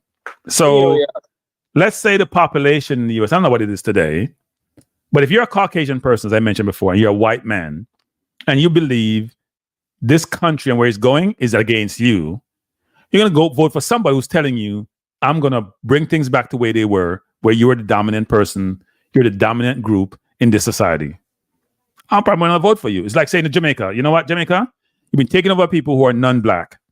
So therefore, you should vote black in the next election because we own this country and we should take back our country. And you allow all the Syrians and all the Caucasian, all the English and all to come into your country, and all the Indians. They are doing everything. They're taking up all your jobs you would have had. Why would you vote for them? Why not vote for me? I'm going to be against that group, those groups. Why would you vote for me? So how much votes would how much votes to win How much what? American election? So again? How many votes does the winner? That's not how it works. That's why you've been talking about they've been talking about the those states, which are 7 states they talk about, the swing states. It's not about the number of votes. It's about do you get enough electoral college, which is a process where for the president and vice president, they get elected to electoral college. So you vote in your individual states, right? You gone up the votes in your states, and then you determine every state is given a certain number of what do we call it? Every state gets a certain allocation of, say, electoral votes, right? You may have more in Pennsylvania than you have in smaller states. So if California may have the most, and say a small state like say Idaho may have a small number, you determine, you vote in that state, and you win that. You may win that state per se, or the electoral college in the state. You don't necessarily win the popular vote. It's not about popular vote. In the last 2 elections, the Democrats have won the popular vote. It's not like Jamaica, where Beauregard will win if he wins the popular vote. It's not most democratic countries, you win the popular vote, not in the US. You can win the popular vote, but you don't win. Go ahead. We say how many states they need to win. What states? Yeah, break up Parish Council. Yes, phone bad Parish Council. Say it again. Your phone bad. What is a safe state to be in? To say a win. No. It's not a safe state. So here's this works. So for example, the US is divided up into what they call blue and red states, and then you have some states that are in the middle, and they call them the swing states. So New York, for example, is a Democratic state.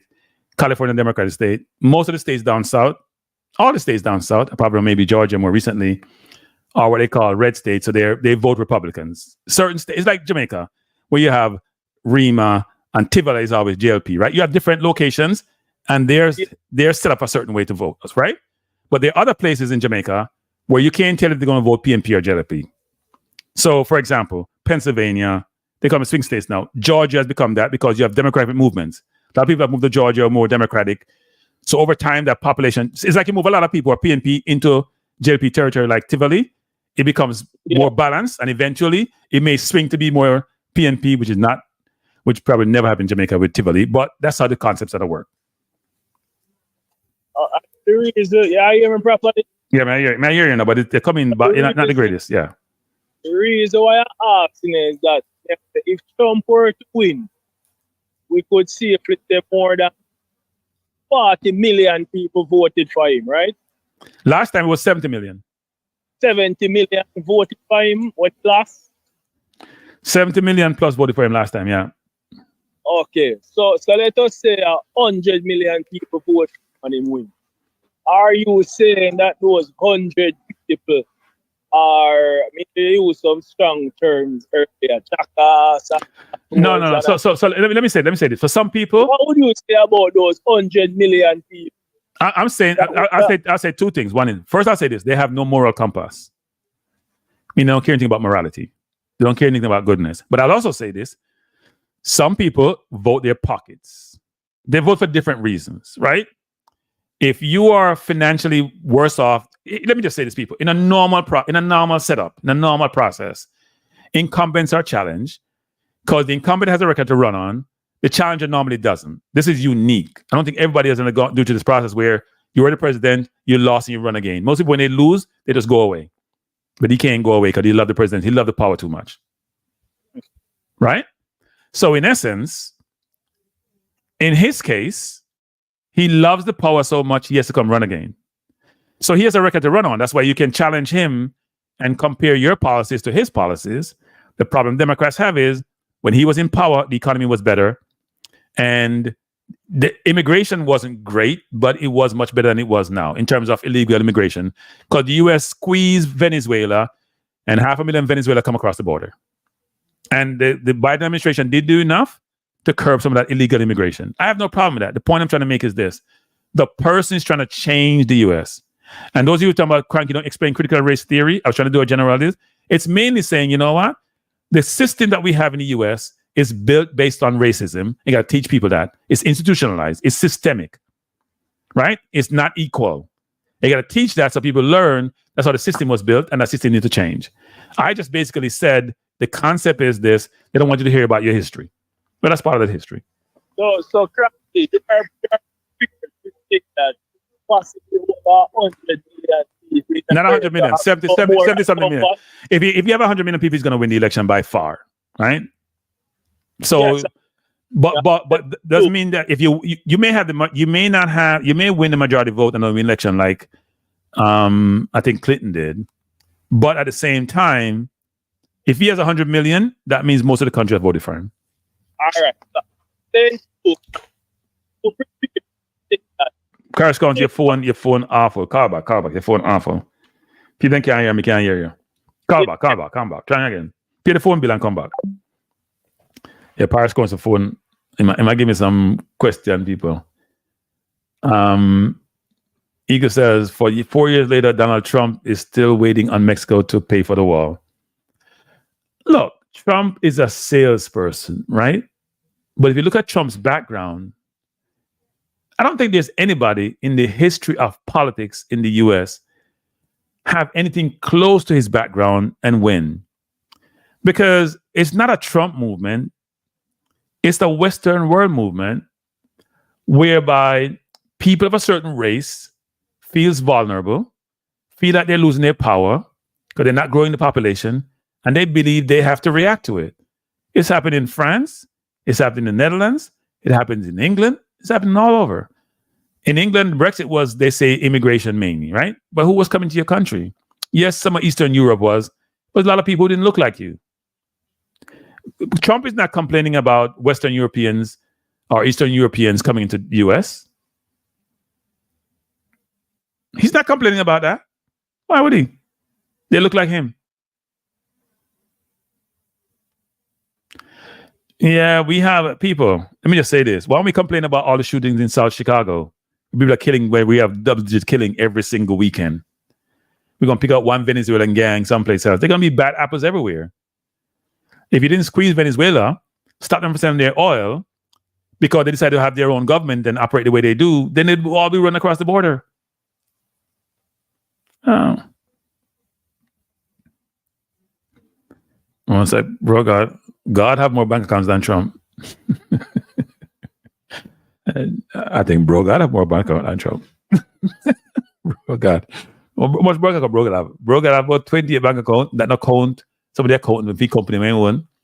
And no bank account bro God have. No, Trump have more than that. I can bet Trump have more than, I'm gonna guess, probably more than 200 bank accounts. He must have a lot of bank accounts.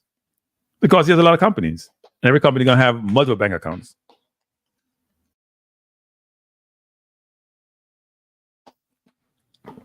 I don't think we should get fooled by Trump and what he's doing. I apologize, people. We got diverted tonight. We digress over from top. I was on Top Reggae Boys, but we can always Top Reggae Boys any day. But this is an interesting topic. I do think, as I said before, if you vote for Trump, I can't engage with you. You know what? I'm gonna put out my Trump video by the end of this week. What McConnell says, what JD Vance says, what Trump says. The fact that he had JD Vance, he couldn't find anybody who didn't say something that he was horrible. That's why he probably picked JD Vance, because he knows, first of all, he's going to pick a vice president who doesn't overshadow him. 40 of the 44 people in his cabinet, is my understanding, decided that he's not fit to be president and you won't vote for him. His chief of staff say he's Hitler-like. His vice president say he can't vote for him. You know how conservative Mike Pence is? You ever seen Mike Pence? Mike Pence look a certain profile. Mike Pence look conservative. He talks conservative. He eats conservative. I bet he's in the bedroom conservative. That's Mike Pence. He say he's not voting for Trump.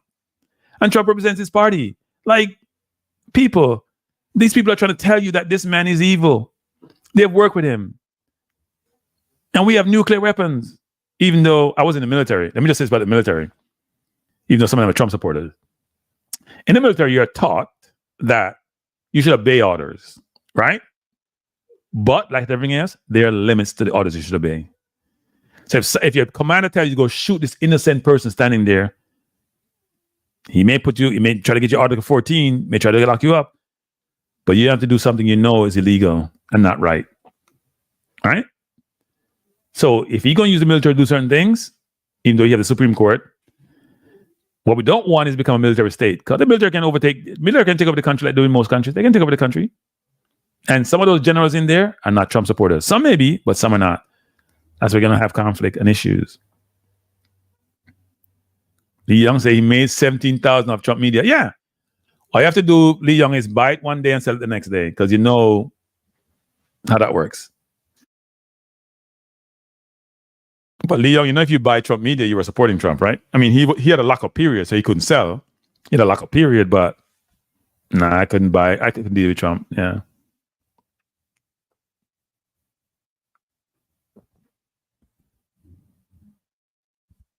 No, Dr. Don, some of them said, no, don't you see Republicans for Trump? Don't you see the Lincoln Project?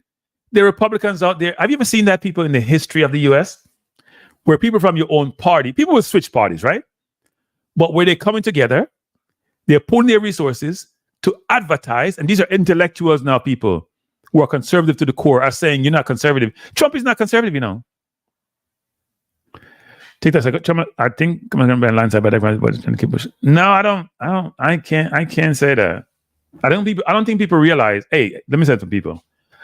When I was driving from Atlanta to New York, I drove to West Virginia. Don't ask me why. I was trying to find some route which is much more comfortable. I don't have to deal with 95, because 95 is always a mess. So I drove some back street. Easier drive, but I'm telling you. And I had to go get gas in some backward place because I couldn't find any gas station along the route. Because that kind of route. And I'm telling you, you want to see Trump country? Go West Virginia. You feel uncomfortable there. I'm telling you. I don't care who you are. You black driving through there, you just like, hey, people, by the way, hit the like button, you know. Because people are come and go enough. Hit the like button. But anyway, I stop complaining about the like button. In fact, I stop talking about like button star. They're so Trump oriented. They're just so Trump focused. It's crazy. Go to West Virginia. I think that's maybe the first or second time I drove to West Virginia. Maybe the first time. Because I normally drive 95, which is always a mess to drive 95. Yes, Lincoln Project with George Conway. Go look at it, people. These are Republicans. Start one Republican. Don't believe in big government. Don't believe in government intervention. Believe in physical conservatism. And they can't stand Trump. And if all the people you work for, let me say something to you. The people who best know who you are, people work for you. People work for you. Most people work for Trump. From him days with what's his name? What's that lawyer name in New York? Michael, whatever his name is. Cohen, from Cohen, and all of them come down. The man is despicable. Well, people don't start a conservative. I heard this one preacher calling Kamala the devil, and she's horrible, this and that, and he's voting for Trump. How can a preacher who believes in the Bible, someone who is a fornicator, always divorced, cheat, liar, deal with prostitute, how can somebody who's a Christian? That's why I'm not into the religion thing. Them people, them are the most corrupt people on God's earth. And worse than Trump. No, but a point I want to make on that video. You see that video I showed you, people? That's not unique, you know. That's a Trump supporter. Because there are people who are probably not doing well in life. No, that person seemed like he was doing okay. Because he had a big gut. So he must be eating well. But anyway, there are people who are not educationally there. If I'm going to say to you, oh, I love Biden. What has Biden done? Somebody asked me that question. I'm going to say, oh, no, he did the Inflation Reduction Act. He did the infrastructure bill, right? He tried to make sure that student loans are forgiven. I'm going to mention a couple of things that he did that I found with it. I can't mention too much about Obama, frankly. But I'm going to tell you things because I'm not a big Obama supporter. I can tell you things that Biden has done. I can tell you things that Kamala done when she was in California as Attorney General in terms of pursuing X, Y, Z and doing. I can mention a few things. The man said, Trump keeps his word, but he can't mention one thing that Trump has done. This is a man say, I'm supporting Trump. I'm advocating for Trump. He's a man of his word. What has he done? You got me there. I got you there? Really? And people want to say they vote. That's what I'm talking about, people. That person you see is a typical Trump supporter. No, you know what? Once is not enough. I'm going to do it 3 times. Sorry, I'm doing it 3 times. Man, I love him. We need him. Save the country. You love him? Yeah, I think he's a good man. What do you think? Why? When did you decide he was such a good man? 2016. I liked his words, and I like he did everything he said he was going to do, and he did it. What are some of those things that he said and then he did?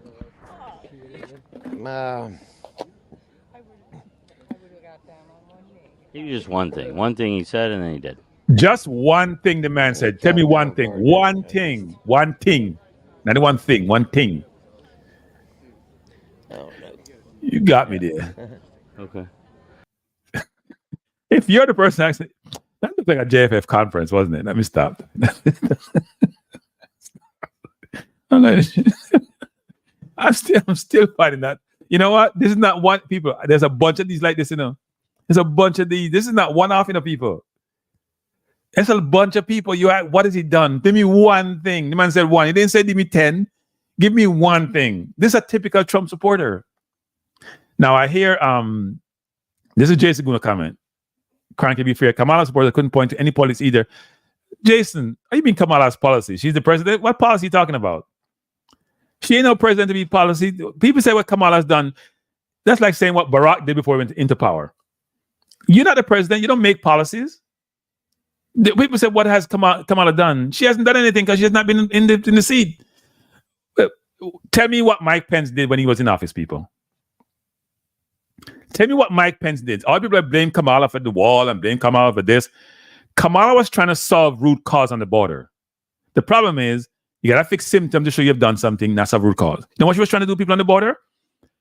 She was trying to go to those Latin American countries and a South American country like Venezuela and said, what's the reason why you're leaving your country, why you don't come to the US? Let's address that. Do you need more economic activity, for example? Right? Is it that your economy is not doing good? Are you unsafe? She was trying to fix the root cause so it doesn't become a problem again. And the problem you have is it's almost impossible to fix the root cause in those countries because they're so far gone. They're not failed states, but they're so far gone. And part of the problem is that when the US is part of the problem, because they squeeze those countries and they also don't stop guns going to those countries, so no people feel they're unsafe. It's like Jamaica. Go to Jamaica and say, oh, what can we do to stop Jamaicans coming from the US because, the US can't absorb any more Jamaicans? First of all, people are going to say, look, the US pay more, man. And people I see there, a lot of people, I see plumbers rich in the US. I see carpenters rich in the US. Why wouldn't I want to go there? I'm a teacher in Jamaica. I'm making $15,000 US a year. I can go to the US and make $70,000 a year. Yes, cost of living is higher, but I can make progress. It's hard. It's hard to stop people from trying to come to your country. If you hadn't done your systematic way of destroying those countries year after year, maybe it'd be a better place. So Jason said, my point is, Kranky, the very small number of public. Yeah, but there's a choice, right? So I have one candidate saying, I'm gonna give you $25,000 for housing, for example, right? I'm gonna try to revamp the educational system. I don't want to mention something like fracking, because I think that's nonsense. I think she shouldn't change on that. But I'm gonna make sure that we try to repeal Roe versus Wade, right? She's trying to come up with things which resonate with the Jamaican American people, and she's trying to do something. Tell me one policy that Trump has talked about, except you're going to deport 12 million immigrants. When you ask Trump about policy, he can't talk about any policy. You're talking about Kamala and policy. What policy has Trump talked about that makes any sense? When has Trump talked about policy? Does Trump talk about what? So people are talking about what Trump policies are. Tell me one except he's going to say, I'm going to drill. What the hell does drill mean? Biden administration is giving them more license to drilling than anybody else got a president before him. The U.S. right now, gas prices are not the worst in the world. U.S. economy is the best in the world. Their facts matters. The unemployment number and the graduate number in the U.S. are being stellar for the last year or so. Inflation is coming down. We just came out of COVID just a couple of years ago. What are we talking about?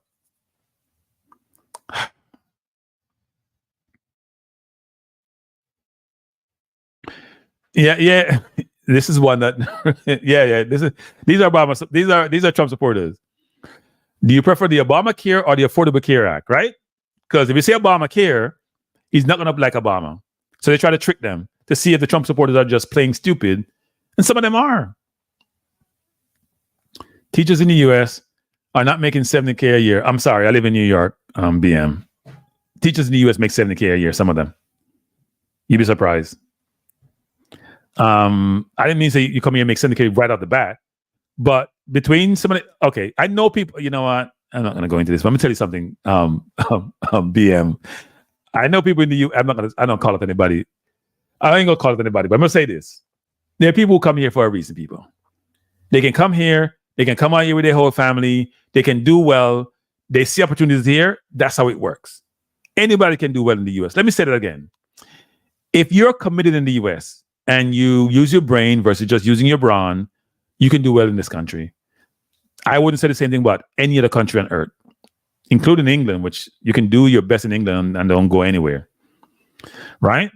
Because the US doesn't have a lot of safety plans, you know. There's safety plans in the US in certain states, but not every state have safety plans. If you're in the UK, for example, you can get house. As soon as you become an adult, you get a bunch of different government benefits. Western Europe is like that. That's why they tax you so much. In the US, you can get some benefits nowadays, especially in a state like New York, especially if you have kids. But in some states, you go down south, you don't have a lot of benefits. And there's a lot of poor people in Mississippi and all in Mississippi and those places, a lot of them. Yeah, TikTok, they do. Yeah, I know, Brian. You may not start out exactly with that number, but no, they make decent money. Most disciplines, in the UK, for example, a bus driver may make, I shouldn't compare it because bus driver in the US don't make a lot of money. But I was surprised about people who are in the call social work in the UK, £30,000 a year. I was like, what are you talking about? You can live on £30,000. I was amazed when I went to the UK and how different it was from the US. And I came back to the US saying, you know what? You can get rich in the US. You ain't getting rich in the UK. Not that easy. Not if you just go with nothing. It ain't happening. Even doctors in the UK don't make a portion of money compared to the US. So yeah. Yeah, the US, the Western countries are rating those smaller countries for their best talent and then complain when the people there, because another thing, people, what makes a country? It's people. Country are not just the land and water you see, and they're just some land and water. The people are the country. If you take away the best talent, because you incentivize them to come, then what happens? You're going to have people there who are challenged, right? So don't complain when the people are trying to come here legally when you take away the best talent. So if I take away your best players on your football team, right? If you take away from Jamaica Blake and Antonio and Lowe, so I can get beaten, right? And Gray and Bailey, what do you think will happen to the football team? They ain't gonna win no game, or they gonna win very few games. That's what you do when you go to the country and take away their best talent, their best lawyers, their best doctors, their best nurses, their best teachers. How are they supposed to survive? That's what happens to Latin America. Mainly, the Caribbean, especially speak English. Oh my God, they suffer. And the crime, and the country incentivizes them to leave because the crime is so much. You're just like, I don't feel safe. Even though a lot of times those people get affected by the crime as much, I don't feel safe being here. I can go someplace else, make money, make more money, have a better way of life, right? It may not be the country I want to live in. Why not?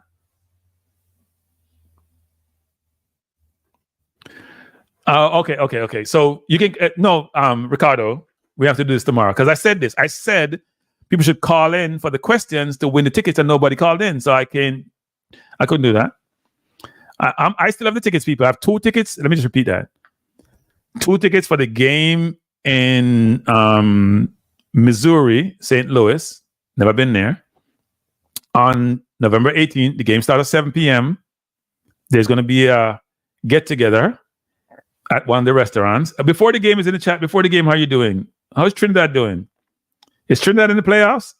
Oh, I'm sorry. You know what? I'm not going to be that Manning's man. Hey, before the game, I hope Trinidad recover. So we gotta take out on somebody. Caribbean Delights Bar and Grill in St. Louis at 3526 GRAVOIS Avenue is gonna have a watch party at the address before they go to the game. So you guys, if you're in Missouri, which I probably will do, so I have to drive how much hours? I'm gonna drive to Georgia first, which is about 13 hours, and I gotta drive to Missouri in 9 hours.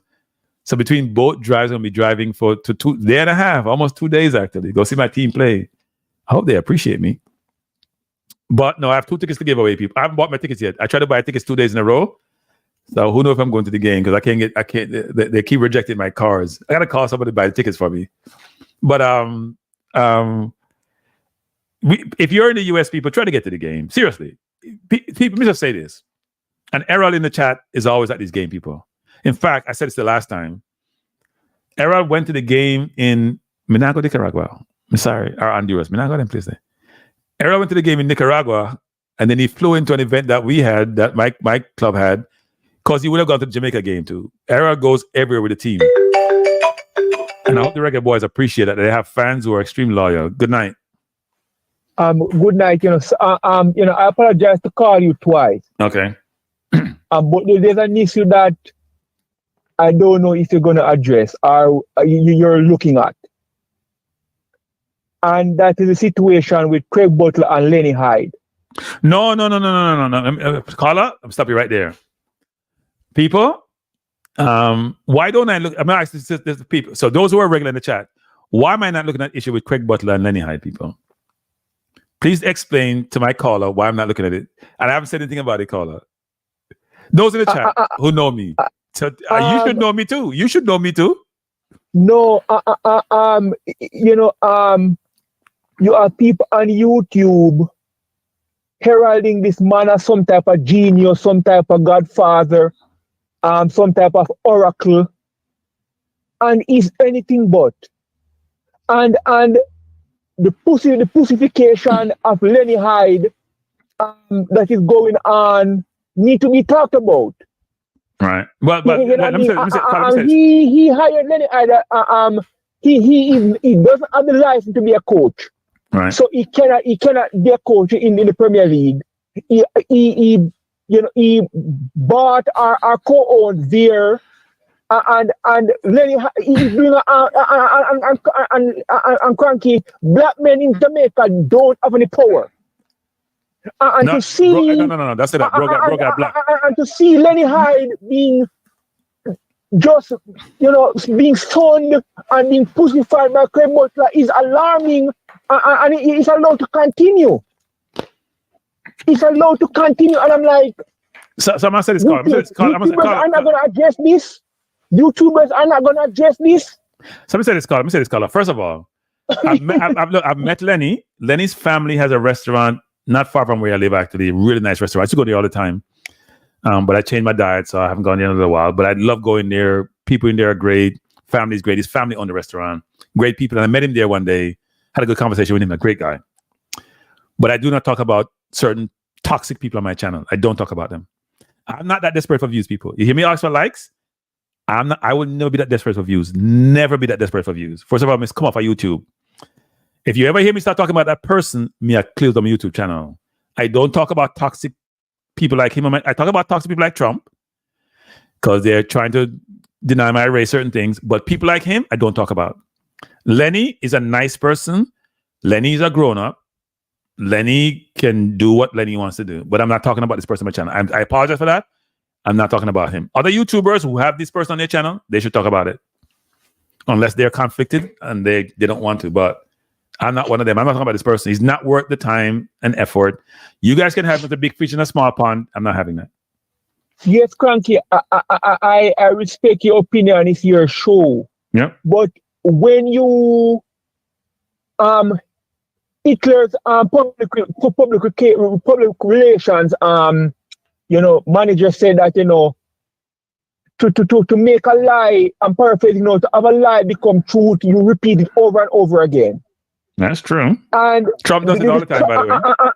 And when I saw this person being popped up on my screen often, and he's being promoted as some type of oracle, and I'm like, I do not trust Jamaican people's judgment, so let me go and do my own research.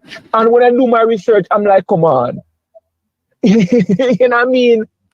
Carla, I can't comment again now. You can talk, but me not comment. Me don't comment. And when I look what's going on with Lenny Hyde, in a country where black men already have no power, they own nothing of value, and to see how he's being dehumanized, pussified, and you have YouTubers allowing it to occur, not addressing it, having this person on their show, not, holding him accountable for what's going on, it's just pathetic. is just pathetic. He has one player playing in a top league. One. Congratulations. No issue there. Jamaica before had player who played in the Premier League. Billy Gardner, Ricardo Fuller. It's not new. It's not new. A Jamaican playing in the Premier League is not a new concept. You understand? And this is what we do. We do it in the political realm because a person is quote unquote helping or get a youth. It's always get a youth need help. We overlook how flawed these people are. Otherwise, give them a pass, allow them to do art of treachery, and don't call it out. And I see it going on in this case with Lenny Hyde, especially, and I have to call and talk about it. I hear you, Carla, but I cannot comment. As I said, I can't comment. I hope others, hear what I'm saying and talk about on your program. I respect your views. No issue with that. It's your platform. You run it anyone. I have nothing but respect for your show. But it has to be brought up and talked about. So Carla, is my suggestion. You should call those other channels and have a conversation about that. I will. Right. And thank you for allowing me to speak. Not a problem. Thanks for the call. I appreciate it. All right, bye. Yeah. So those are to tell me at top. Those are people. I'm not. I'm gonna say this. No. Hey, before the game, like stir up trouble. No. People know that me love controversy. If me never love hop talk, me wouldn't talk about the JFF at all. Say speed run off of YouTube because you say we're toxic, including me. Say speed talk up on YouTube. I'm not afraid for difficult topics. The issue is that I had a run-in with the person once, and I promised myself I will not lower myself to have I'm gonna say that too. I'm not lowering myself to certain people's standards. I'm not. So you stay away from it. Yeah, you should go to oral trade. You're right. You should go to oral trade. I'm not gonna get up. I'm not going in the gutter with anybody just to make a point or to be difficult or try to get views. Because if you mention that person's name, the channel is full up. The viewing audience full up.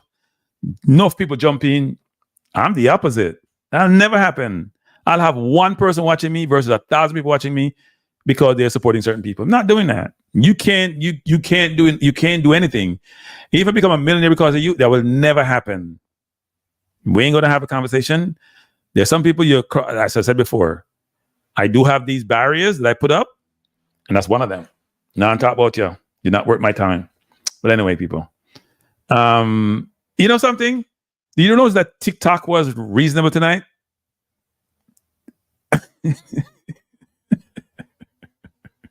Until now. The caller, no one said that TikTok. No, what he's saying, no, he wasn't talking about TikTok. He was talking about that Lenny, the situation is not conducive to Lenny and who Lenny is and all that. That's what he's saying. Tell the truth, Jonathan. Yes, I'm very afraid. I'm scared to, you know what? I'm scared to talk about this person. Just like I'm scared to talk about Bro God, and I'm scared to talk about Cartel. I'm gonna bring them out. I'm scared to talk about Dudus. I'm scared to talk about a lot of things actually. Afraid I don't know Jamaica. I'm afraid I don't know. Like poison. Afraid I don't know. I'm not afraid to talk about somebody who me distaste. Me not talk about you know. Let me say something, people. See, yeah, the man call me speaky spokey. I just think I'm articulate. Don't you guys agree? I'm not speaky spokey. I think I can talk English. Cause I grew up in Jamaica. We never talk. Men talk like this. You know what? My first word Jamaica, me have an English accent in the people. Deep English accent in them. But unfortunately, I went to Jamaica. I was like 4 years old. And my cousins used to teach me about how I talk, the British accent. And now, I have no British in me. Not true yardie. I don't want to be paged. No. Me not like the mix up. Me not mind the mix up thing, right? Me not mind having those difficult conversations. But there's some people you should just avoid in life. They're just not worth your time. They just do. If somebody's reasonable, they're difficult, like TikTok is trying to be now, then I can engage with them. If they're just rude, obnoxious, condescending, don't listen, why would I want to engage you? What's the point of the conversation? No, but you can't tell me how to speak Spanish down in general. I speak the way I speak. I can talk patois. I think I can talk patois as good as anybody who can talk patois. But it's not about, if you understand me, to me, that's fine. If you can understand what I'm saying, it's fine. You can talk how you want to talk.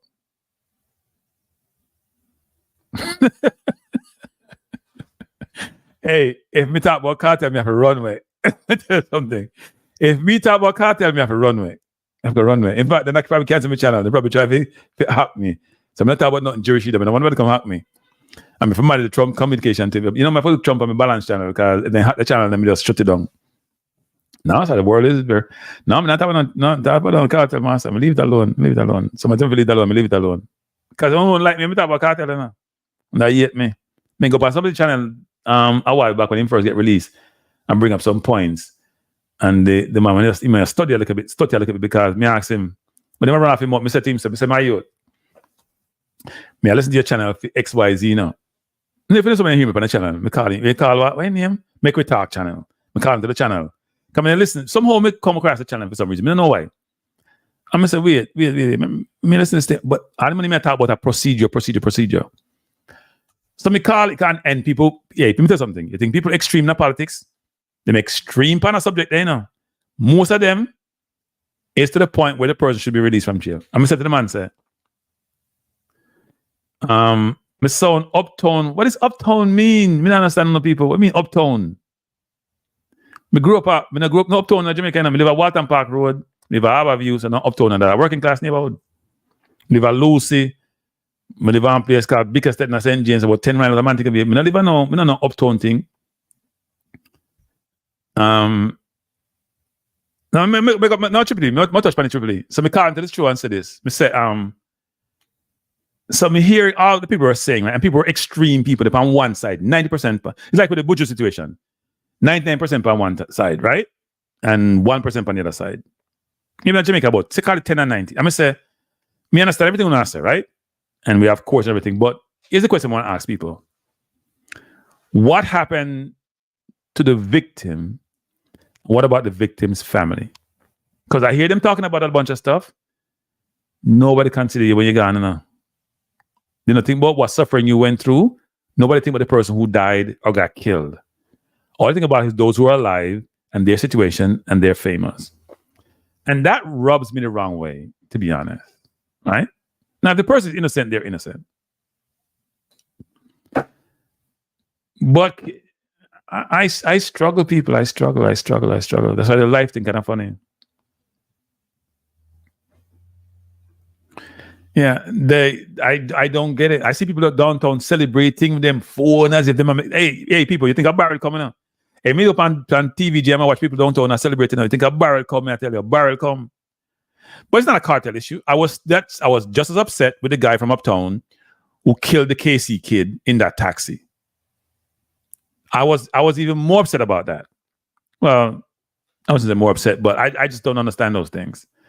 I don't understand how society functions because society is supposed to protect us, not enable those who have resources. And by the way, both cartel and that person from uptown, they have resources.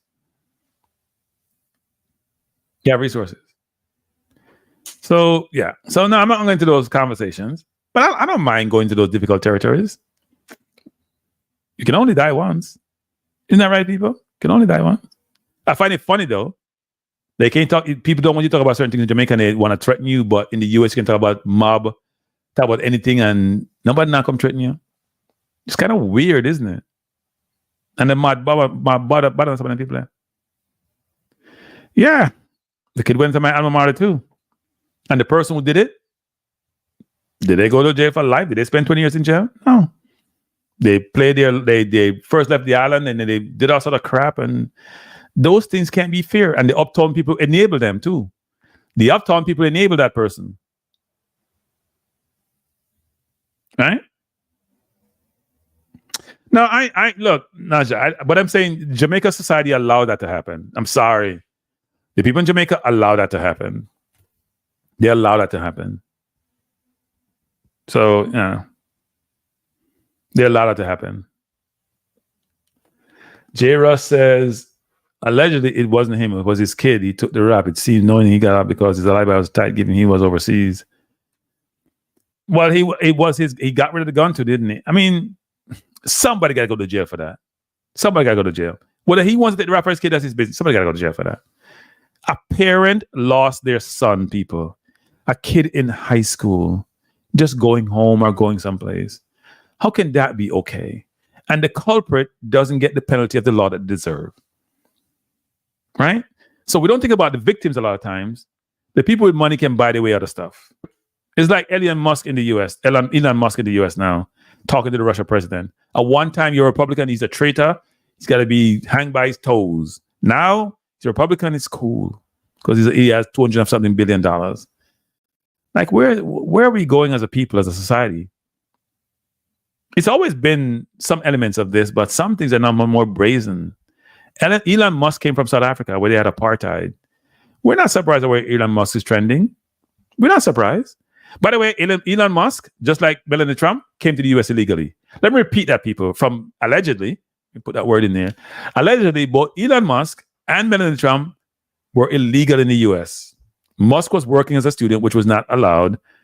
Melania Trump gave all sort of reasons as to how she got here, and you check to the reasons, and when they check it out, so they're illegal aliens. But they're not the ones Trump fighting against. They look like Trump. They have the same persuasion as Trump. Right? So, yeah. But no, people. So I'm gonna close the show down by saying I went over by 36 minutes. I love these political discussions, by the way. That's why I'm saying that's why I have thought about just giving up the sports thing and do the because you know what? It's much more lucrative to people. Hey, tell people matter something. Be honest with this. I don't subscribe, but I watch quite a bit of those. I don't subscribe, but I probably hit like button because I like what the people channels I go on. There is TYT, Young Turks. I don't know what happened, but all of a sudden, you know what YouTube is? You watch one program, they feed you a bunch of stuff. They got millions of subscribers. I start looking at it saying, I mean, listen to them and say, you know what? Me can't do what them I do. Me can't do what them I do. They're not them decent, but me can't do what them I do. Me can't do my research and come and talk about it. Them have, hey, up here 500,000 subscribers, 750,000, 3 million. I say myself, say, hey, Kranky. Them 2,000 people you get from Jamaica. No, 2,000. 2,000 people you subscribe to Jamaica. You love them, you know. You love engaging them, but Lord have mercy. Millions out there if you reach. You should have stopped the sports thing and just do some political thing. Hey, Conrad, me have a life. Me can't do both. Me do both. Me I'll get tired. Me struggle enough. Hey, people. I said it's 100 one time. You know how much time me spend? I try to put together a picture and find picture and put up thumbnail. And look, thumbnail for 1 second and move on. Thumbnail may take me an hour to do sometime. Because I try to get it right and put the right stuff in there and cut the picture right and image enhancement and all sort of stuff. And me just get frustrated. Me just say, "Chow." I mean, you might talk about politics. All them do, you know, is reaction video, you know. They don't do nothing. All them do is just take some Trump video, stop it, play it, stop it. First of all, I don't know how they get access to those because it's copyright infringement. And I know we have the fair use law and all that, but I don't fair use can be pierced. But all them do it, then take a look at 8-minute video, splice it up, there's about 3-4 minutes of the video and them talk 4 minutes and then done. But me come here talk for 2.5 hours and can't get no view, and them talk for 8 minutes and they have millions of viewers. Me I do something wrong, me an idiot. Me nah do Gaza. Me want to live a few more years, me nah do Gaza thing. The last time I do Bro God, the vitriol was unbelievable. Hey, one woman come on the channel up here, BC and RC Shackles, you know. I think they've been banned. I think they've banned her actually. The woman come, she lost her mind. I never take no side of them. Just say, this is what the Integrity Commission say. And the woman lost her mind, her you know what mind. Cranky 75,000 plus at Kamala Eclipse event tonight. Yes. So what people will do, they will do this. They will be able to get recordings from CNN, NBC. They splice up the video. They pull certain sections she says. They comment on it. They're done. They get 300,000, 400,000 views. While me come here, so, me see 100 people on my channel, me see 20 likes, me ask some likes, people pontificate and put them finger over everything and go like this. I mean, Kranky go, me not personal likes. I will try butt up man for no likes. And go in, not personal likes. Tell man come and try to appear like. You can't even hear what him man say. I'm talk about like. Nah, give no like. While them people, they don't have ton of like, you know. They may have 10,000 likes and 300,000 views. But them have 300,000 views. They don't need no ton of like more than 10,000 likes. 10,000 likes get spread far and wide. Some of them have 300,000 views. While me come here, me can't even get 100 likes. Cause people likes and them get vexed. Hey, every time me come on the channel, I appear Kranky going on, but I'm not coming to the channel now. I'm not talking about he must come up on the stream. We not do the stream because we not hit the like button.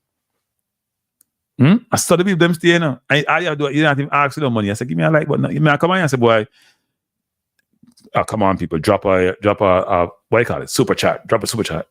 Nah, me I just actually I like free. He grew up as a Kranky to explain to my son that he's not African American. Elon Musk is certified African American. He was born. Yes, I agree with that. Igor Republic. Look, I think people struggle with this. Some people took offense to the name, say I'm a black, you're a black, right? And then they try to come up with something which is cute. So you're from African descent and you're American. But frankly, Indians are African Americans, Caucasian African American, Chinese can be African Americans. One of my staff was born in Kenya. He lives in England, he's Indian. If he came to the US, he's African American.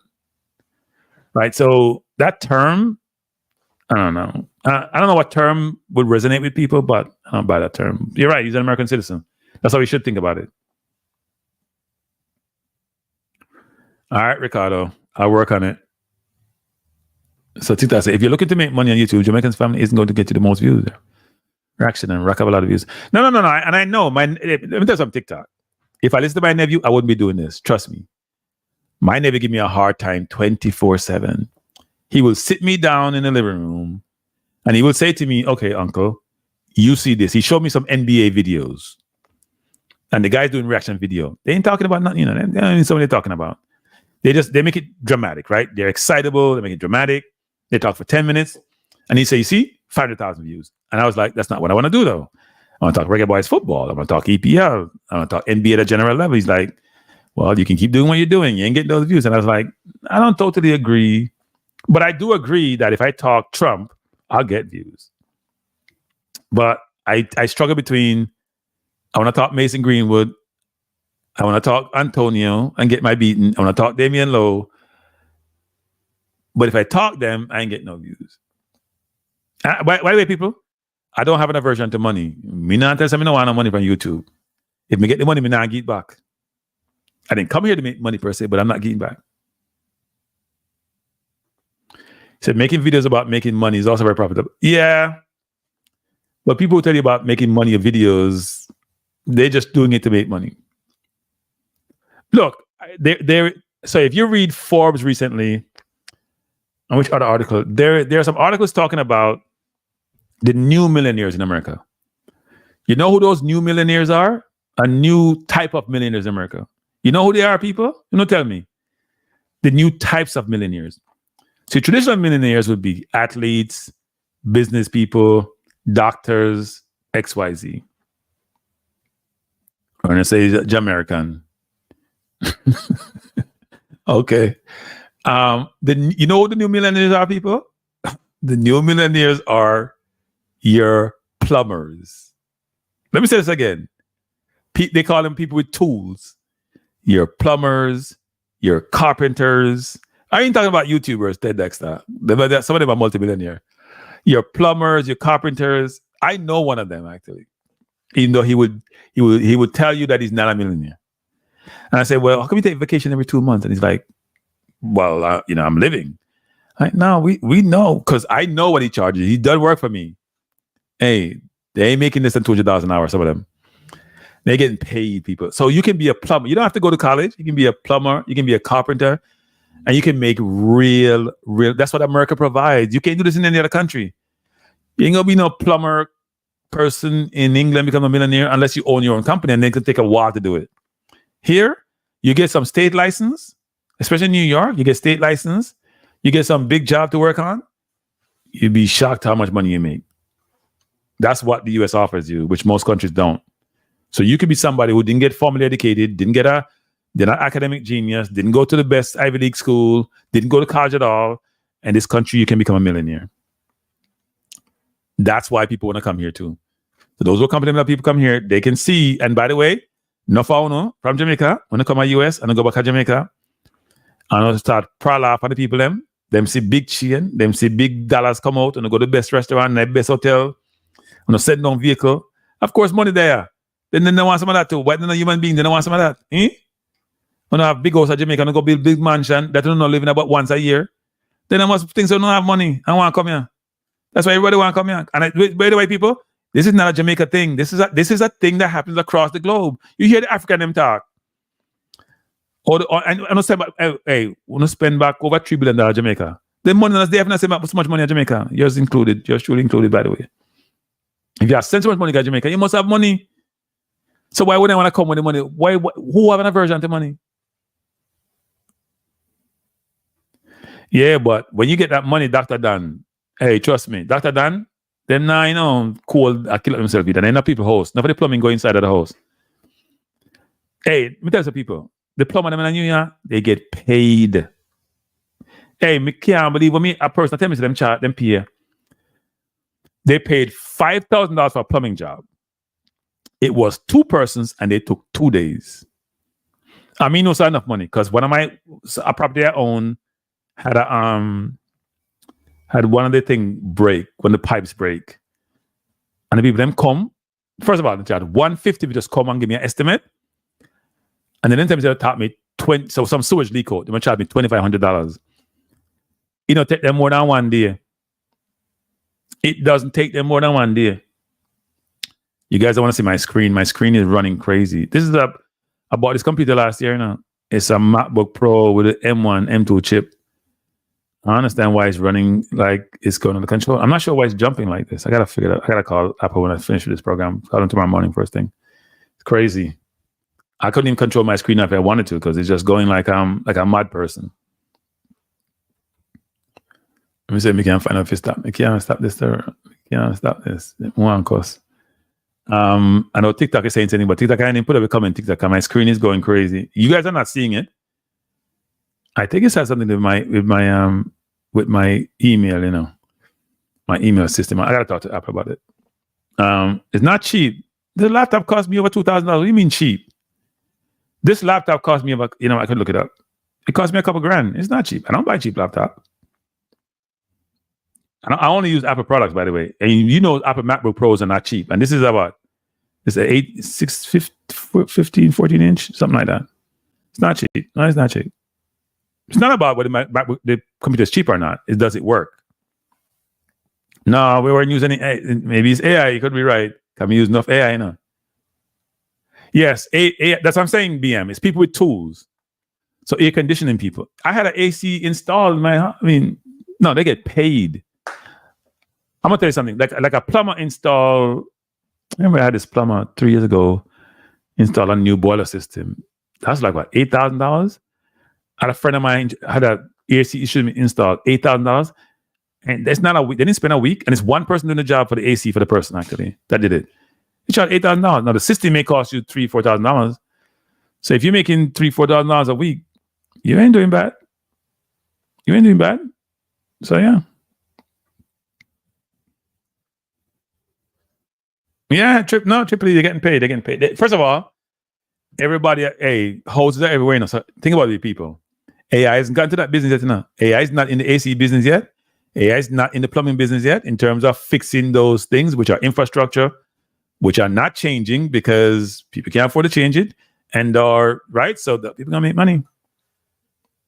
Plumbers make serious money, Triple E, serious money. Air conditioner repair makes serious money. Carpenters makes. I'm telling you, people. So people, if you're not, say, college educated and you're working some in a job, go learn a trade. Anybody tell you, go learn a trade. Learn a good trade. Learn a trade which AI is not going to replace tomorrow. And all these houses we have, we're going to have the same plumbing system. Go learn to do. People work for like National Grid. You know what National Grid people do? They do a lot of work on the side. Right? So they can say to you, look, National Grid, I do this, my youth. Hey, next time I come, you just pay me the money that I get for service the thing. And Jamaicans there. We all make money on the side. So yeah. We don't have malware on Apple products, TikTok. What are you talking about? But I'm gonna have to check it out. I'm gonna call Apple tomorrow to fix it because it's going like this. That's how the screen. I have a monitor. I don't think it's a monitor though. I have like a big LG monitor in front of me, and the thing is just going crazy, like haywire. I've been complaining this for the whole show. So when I close it down, I gotta talk to Apple about this. I did call them, and they called me when the show was gonna start, so I couldn't talk to them. But no, so if you are in this country, people, and you didn't go to college, and you're going to college, I'm telling you, people go learn a trade. Some of it is hard work, but it's nice money. The money make up for the hard work, man, I tell you. The money make up for the hard work. Some of it's dangerous work too, because I had a gas leak the other day. I called the plumber and come shut down everything. And the good thing about that to people, you don't want to call it the company because you don't know when they will come fix it and you have shut down everything. When you call the plumber, who may have that expertise, it's a different way of operating. All right, so my display cable, okay. Yeah, I have to go back. You know what? That's a good point, actually. I'm going to go back and check all the connections. Thanks about, you see, that's why it's good to have people here who know much more than I do, because I don't know nothing about this. Terrell Senior said it's a site also they can change Jamaica. I agree with it. Yeah, you may be right. Jamaica is in a challenging situation now. You know what, people? The diaspora can change Jamaica if we want to bad enough. But we have to be smart about it. The diaspora can change Jamaica. There's enough. Hey, there's probably enough people outside Jamaica between those who have Jamaican heritage and descendants and those who have migrated as a population in Jamaica. The MAGA virus. Yeah, well, I hope MAGA don't invest in. I hope MAGA doesn't do that. No, I can't change Jamaica. Hey, the people them say if it's still, yeah, man, say if it's still a JFF business way back when, if I ban him, don't disrespect people. No, but I think that diaspora can, I don't know, change, but influence Jamaica. Jamaica need a culture change. You first have to agree that you have rules and regulations, and they have to be adhered to. Jamaica have the rules and regulations. People just break them, and they're not held accountable. So accountability has to be there, and people have to demand it and want it. And by the way, you shouldn't say, well, everybody do it, so me have to do it. So somebody do things illegal, take money on the table, take money. No. So I think it has to be where there's a lost generation in Jamaica. Start from the kids who are in primary school, educate them culturally, or brainwash them like they do in Japan to do the right thing. Because I brainwash them to do the right thing. And then eventually, hopefully, you have a generation that that be sustainable over time. But the way it is now, it's tough. It's tough. Yeah, they're labor intensive. But BM, I'm telling you, BM, the money, hey, people, I'm gonna look up what the average plumber make. All right, the plumbers who have their own business. People, they are making, hey, let me just tell you, this is my last point before I go. You know how you know certain disciplines are making money or certain trades are making money? Follow what they call the venture capitalists. These are people with a lot of money who buy up private, public, and public companies. Then they put in their own management. They restructure them because they look at the company and say, you know what? We can do 10 times better if we have the right management. And our margins, they say the internal rate of return, which means their annual rate of return could be like 100%, which is ridiculous. That means if you make $1,000 this year, next year, 100% is 2,000. The next year is 4,000. You just keep multiplying your money. But you see, venture capitalists are now buying up plumbing companies, buying up companies that use tool. They were first buying up houses and holding them for appreciation, like a BlackRock does, or Blackstone does. I should say not BlackRock, but Blackstone does. That's what they're doing. That's where you know money is. And then you hear a program talking about the new millionaire, and they're pointing out that people with tools are millionaires. And think about it. A lot of disciplines, such as being a doctor or a lawyer or an accountant, AI is going to take away a lot of those jobs, or cut into those jobs. They ain't cutting into no plumbing jobs, because the house going to still use a pipe. I don't know about house and anything there, because me poor, man. I'm a contractor, I was like, give me a hard time about that. But you're still going to need tradespeople to do the work because those houses ain't coming more modernized. And even when they modernize, they're still going to have the same fundamental thing. Water have to run through the pipe. Things have to work a certain way. You're going to have a job. I can't guarantee you that a lawyer going to have a job or enough lawyers going to have jobs or have the volume of jobs they have today because AI going to cut into that. Why do I need a lawyer when the AI can tell me X, Y, Z? Why do you need a writer when AI can write it for me? You can't go do AI ain't going to do no plumbing job for you. Now you're going to be able to build houses using 3Ds. That's a while away. You have another good number of years to be a plumber or a AC repairman, all that. Somebody got to fix it. AI can't take doctor. Liar tell. I'm sorry, Dr. Dan. I'm sorry, Dr. Dan. You may still need doctors, but I won't need as much. I don't need a doctor to prescribe me some medicine for a common cold. AI can do a lot of that. I'm telling you. I was amazed at something AI can do in the business world and in the medical field. First of all, the medical field fractured down. You guys have people filling out the same form 20 times when you could just do it one time administratively.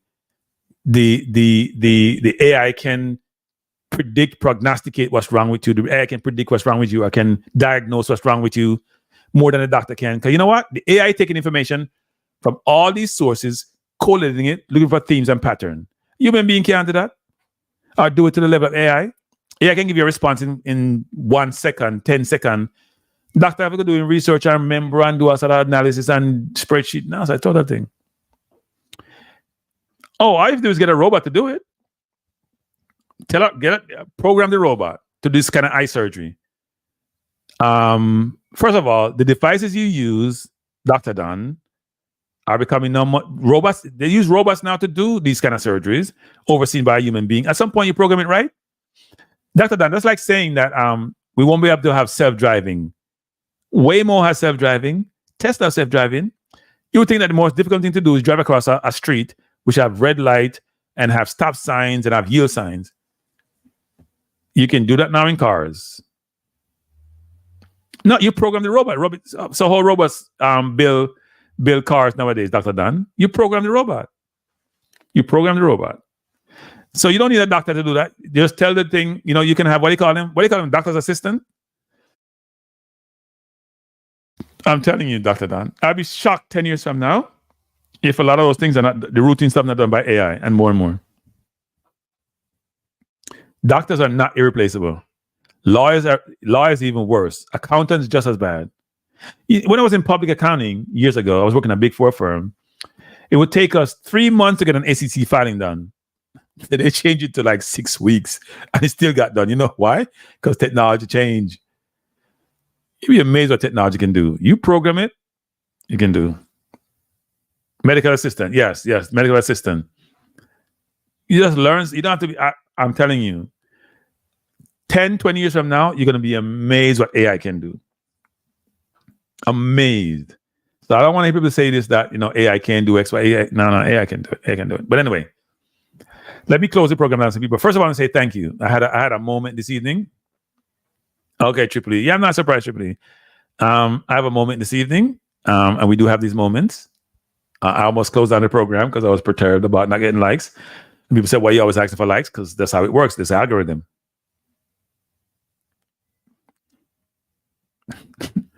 So I've said this. I first said I would never be in a car that wasn't driven by a human being. Then I realized most accidents are caused by human beings. Because think about it. If you program the robots all the same way, now the only bad thing about that is this. If they are programmed bad, then everything goes bad. But the program is good, it all works good. Human beings are all different. They're all wired differently. But if you program the robot the right way, when you go to the airport, for example, you have these trains take you around. Ain't nobody driving most of them. No, I'm not retired and rich, BM. I'm retired, but I'm not rich. I'm retired and surviving. That's how I put it. I'm not rich. I wish I was rich. I live in a black neighborhood in Brooklyn. I don't live in no big mansion out in Long Island. I'm poor. I don't mind being. I'm not poor, but I don't mind not having infinite resources. Give you something to work for. I was going to draw a picture of health. Yeah, look, the health environment is a really interesting one, people. I am frustrated with the health environment. First of all, doctors, most of them are just arrogant. You know what? I gotta go see one tomorrow. I gotta think about, oh God, I gotta go see him. So I gotta go see a doctor. I was pissed off the other day, and we basically hung the phone up on each other. I gotta go see him tomorrow. You know why? Because I need my prescription. And I call another doctor, and they're telling me they can see me November 17th. People, this is you're not the Pope, for Christ's sake. This is October 29th, and I called him a week ago. It's a month to see this doctor. I was losing my mind. I was like, you know what? I gotta go see this other doctor. He said he has to see me. You don't have to see me because I don't want to see you. I just want my prescription. I don't want to see you. But the problem is, the way they have the system set up is, you go see them, they get paid, right? That's how it works. I'm comfortable. Not right now. My back is hurting me. I'm sitting here for like 3 hours. I'm uncomfortable. Sometime we are booked. First of all, Dr. Dan. No, Dr. Dan, can I seem like you're a real doctor? Oh, no, Dr. Dan. Oh, no, ego is booked. Your ego is booked up. Oh, no, ego, doctor. I generalize. Doctors' egos are booked up. Second of all, they're always late, and you have to wait on them. You know, I had surgery on my wrist, right? I've had like a number of surgeries. I had like 4 knee surgeries, wrist surgeries. I was at something, drop on broke man, whatever it is, playing sport, trying to play sport.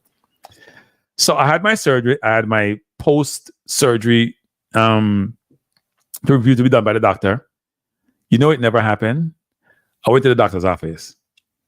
It's supposed to be 9 o'clock, 9:10, 9:15. I went to the person and says, where's the doctor there? Oh, he's soon coming. Wait, 9:20, 9:30. I say, you know what? Kiss my, you know what? I'm out of here. I ain't waiting for you. I hope my hand is fixed right. I'm not going to sit here waiting for you half an hour because you ain't waiting for me for nothing. You have the decency when you told me 9 o'clock. I came for 8:30 because I'm always early. I have a problem with doctors. I have a problem with people who operate a certain way, don't respect your time, don't respect you. No, we're not having it. Not having it. So anyway.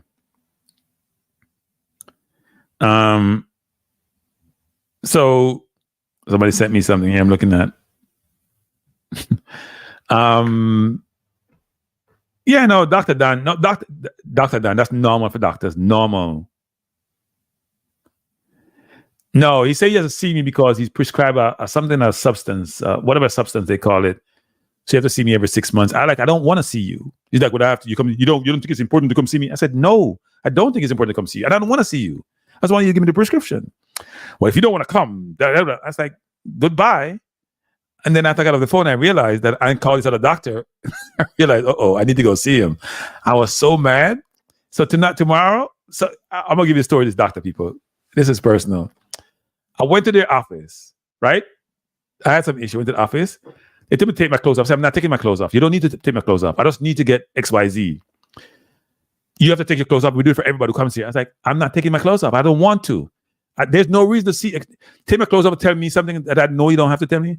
Well, you put this gown on. I said, that gown is not coming my body. That old gown you guys got from where I know you get it from, I ain't putting that gown on. You don't need to see that.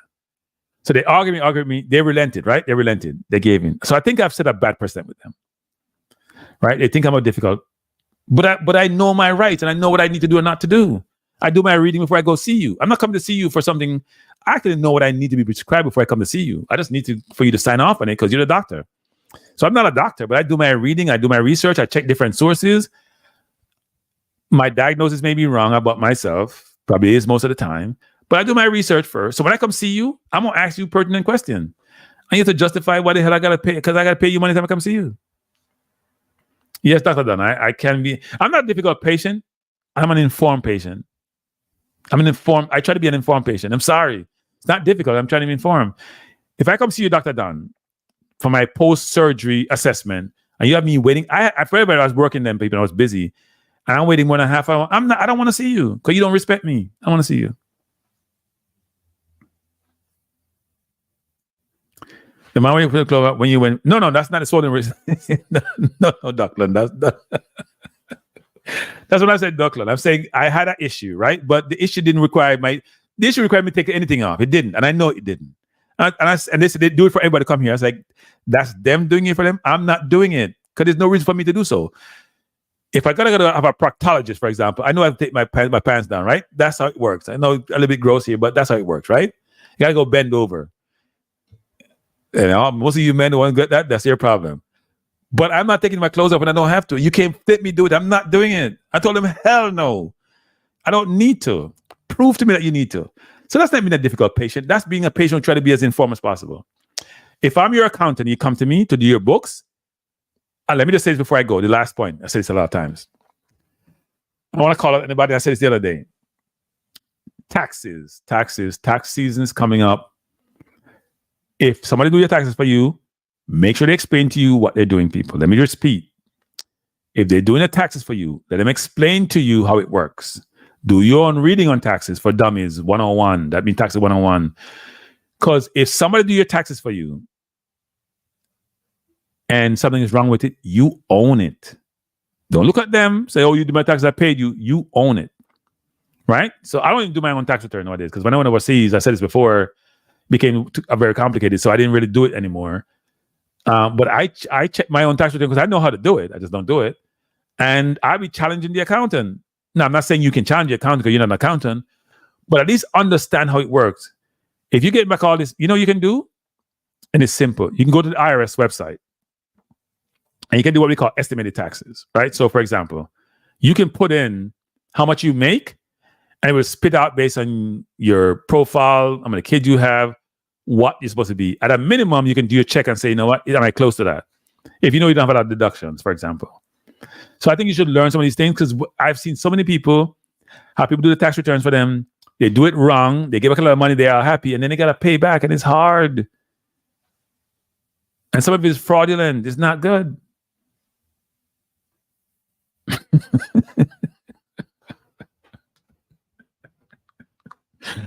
I don't know who's ready to do it, but me I really hard when it comes to certain things in the people. The kind of old-fashioned archaic.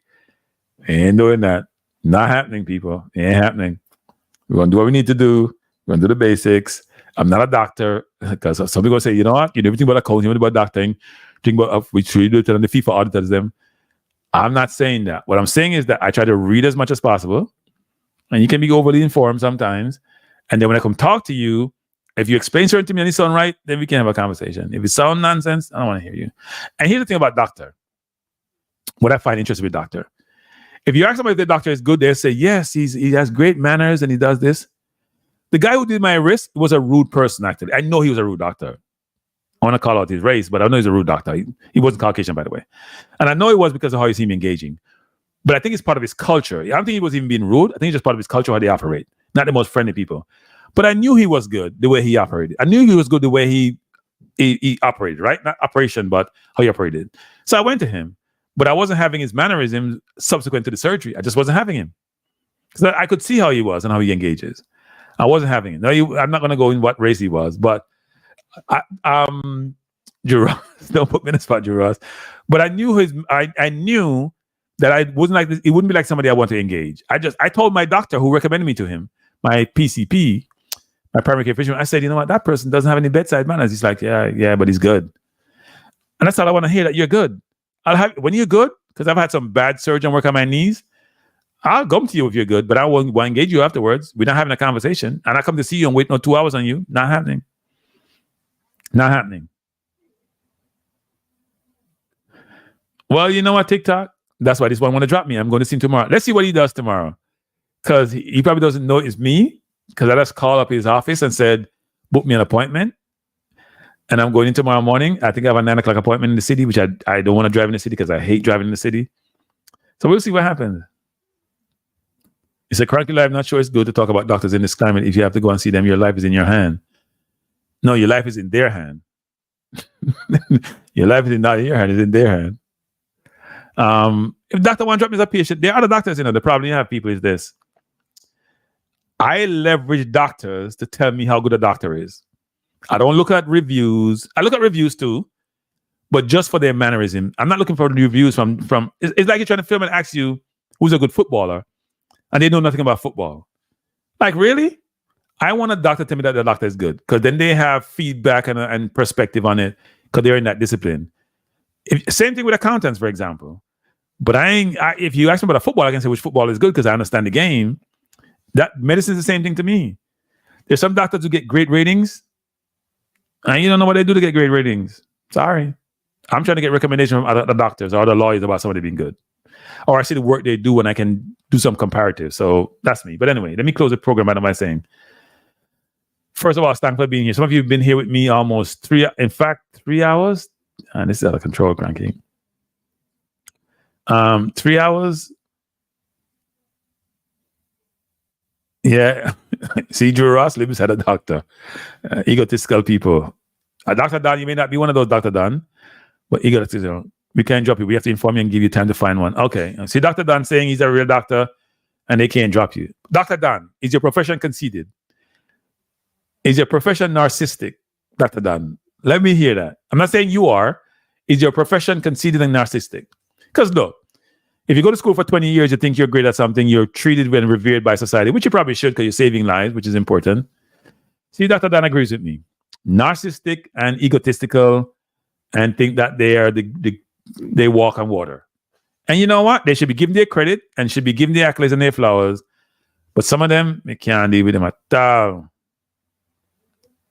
Can't deal with them at all. Oh, okay. No, I'm a big fan of people who are Indian. I have Indian staff. I communicate with Indian now. I'm trying to have an Indian build me a site.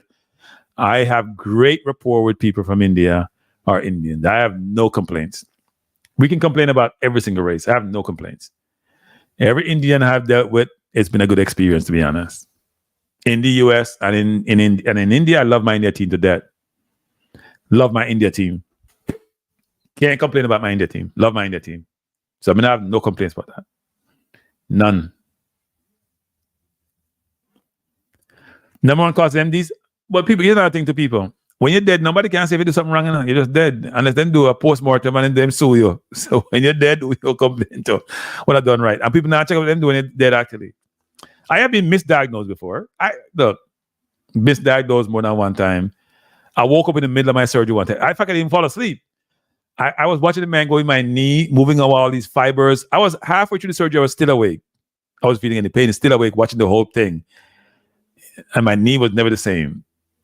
And I couldn't demonstrate my footballing skills. My knee was never the same. My God, my knee, people, I watch the surgery. I see all these fibers in my knee. They look at all these fibers, the man moving up. I went to Staten Island, which was totally stupid. Because there are a lot of Indians in the world. India, 80 million people? You think about these people.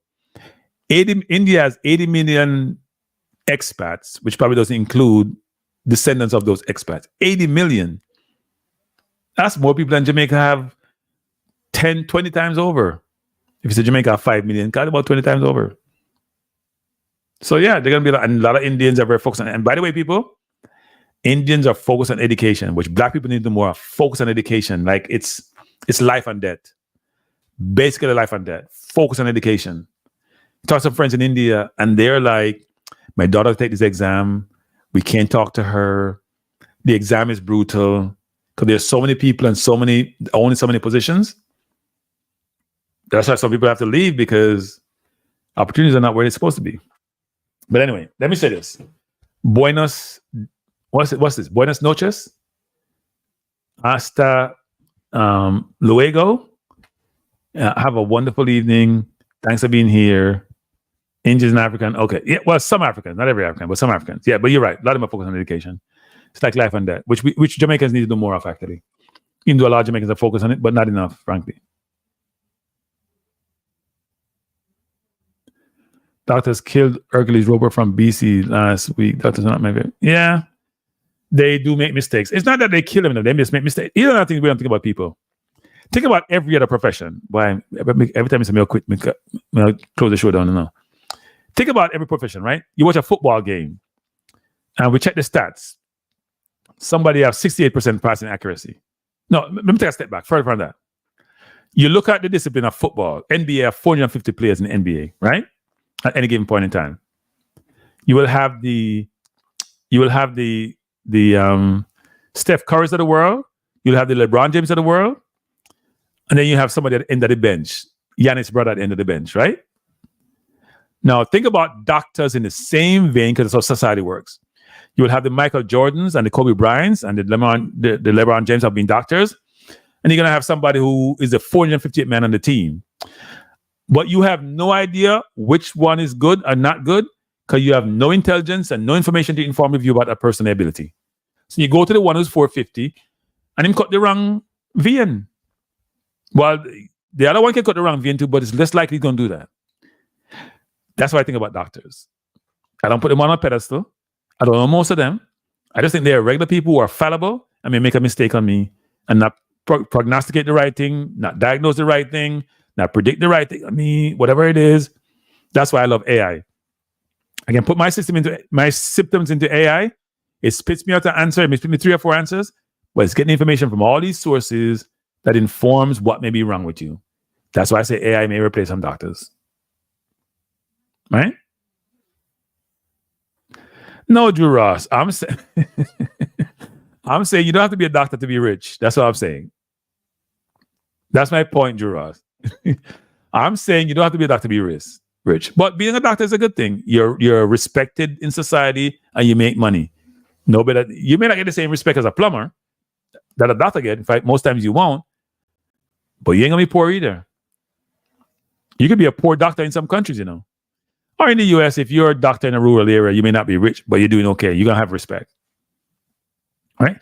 No, I agree, nothing's 100% Dr. Dan, but some doctors are better than others, like in any part of life. Great doctors, poor doctors, rude doctors, friendly doctors. And I bet the ones who are rude are probably the more narcissistic one and probably good at what they do. Yes, before the game. The newest ones, enough of them, electricians, AC repair persons, plumbers, getting paid. Now playing Numbers by a Boogie with the Hoodie on Apple Music. So Siri's giving that's Siri people. That's Siri on one of my phones who says time for me to sign off. So let me sign off by saying thanks for being here. We've been on for over 3 hours, way past my time. I got to get up early tomorrow to go to see this doctor. I'm going to try to be here tomorrow, but I can't guarantee it. We're supposed to talk Reggae Boyz this evening. We went down a whole bunch of rabbit holes and cul-de-sacs. But if you work in rural areas, you make more. Really? I thought rural areas didn't because people don't have the money to pay them. But then again, in America, you have insurance, right? And they squeeze the insurance, man. But I may be here tomorrow. It depends on what happened with the doctor. So if you don't see me, you know I become the victim of a doctor. Just kidding, people. It ain't not serious. You're only supposed to give me something. I would be nice to No. I am never rude to him, but I'm not gonna let him bully me. It ain't happening. I can't even bully me much as a doctor bully me. It ain't happening. We'll see what happens tomorrow. I'm gonna give you the story on it because we didn't get off the phone in the same place. He's like, go find another doctor. I was like, yes, I'm gonna find another one. Bye. And then I gotta go crawl my ass back and say, you know what, I need your signature or something. So yeah, we'll see what happens. Yeah, there will never be enough Dr. Don. There will never be enough doctor. Never. There will never be enough doctor. Across the globe. Maybe America will have enough doctor can pay for them. But if we had more doctors, maybe healthcare would be less costly. Because you guys are the ones who are running up that healthcare bill. Healthcare is, I said this before, a friend of mine went to Colombia to do work, which probably would cost about between 25 and 50K, depends on how you look at it, in the US, and they probably paid less than 5,000 in Colombia. And the treatment was better. And the work was just as good. You can't make it up. All right, people. Good night. I could talk all night. Good night. I appreciate you being here. I'm going to play my Kranky Live outer song because I love it. And it took a while to make it. So while I spent time making it, I got to play it. But take care, people. Seriously, thanks for being here. I appreciate you want to be here. Especially those of you who have been here on last 3+ hours with me. Truly appreciate you. Have a wonderful evening, and maybe I'll see you tomorrow. All right, peace out.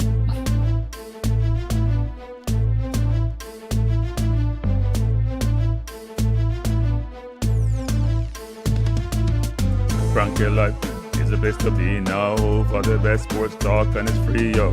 Kranky Life. Will be your guiding light by keeping you informed both day and night. Kranky Life, tell them. Kranky Life, heed them. Kranky Life, want them. Kranky Life, From the courts to the field, we'll never lose because Kranky has the hottest news. With expert analysis, we break it down. Our in-depth coverage is best in town. Kranky life, kill them. Kranky life, heed them. Kranky life, warn them. Kranky life. Kranky life where the sports is spicy and where we keep the discussion lively. Kranky life, get to know the name because Kranky analysis is never lame. Kranky life, give me my Kranky life. I want my Kranky life. Must have my Kranky life. Whether it's football or track and field, you know Kranky is at the wheel. So join the journey through victory and defeat and subscribe and don't miss a beat of Kranky life. Tell them Kranky life. Heed them Kranky life. Want them Kranky life. If you're from England or USA, from Kingston or Bombay, from Kenya or Canada, Lagos or Havana, visit Kranky life. Tune into Kranky life. Like up Kranky life. Subscribe to Kranky life.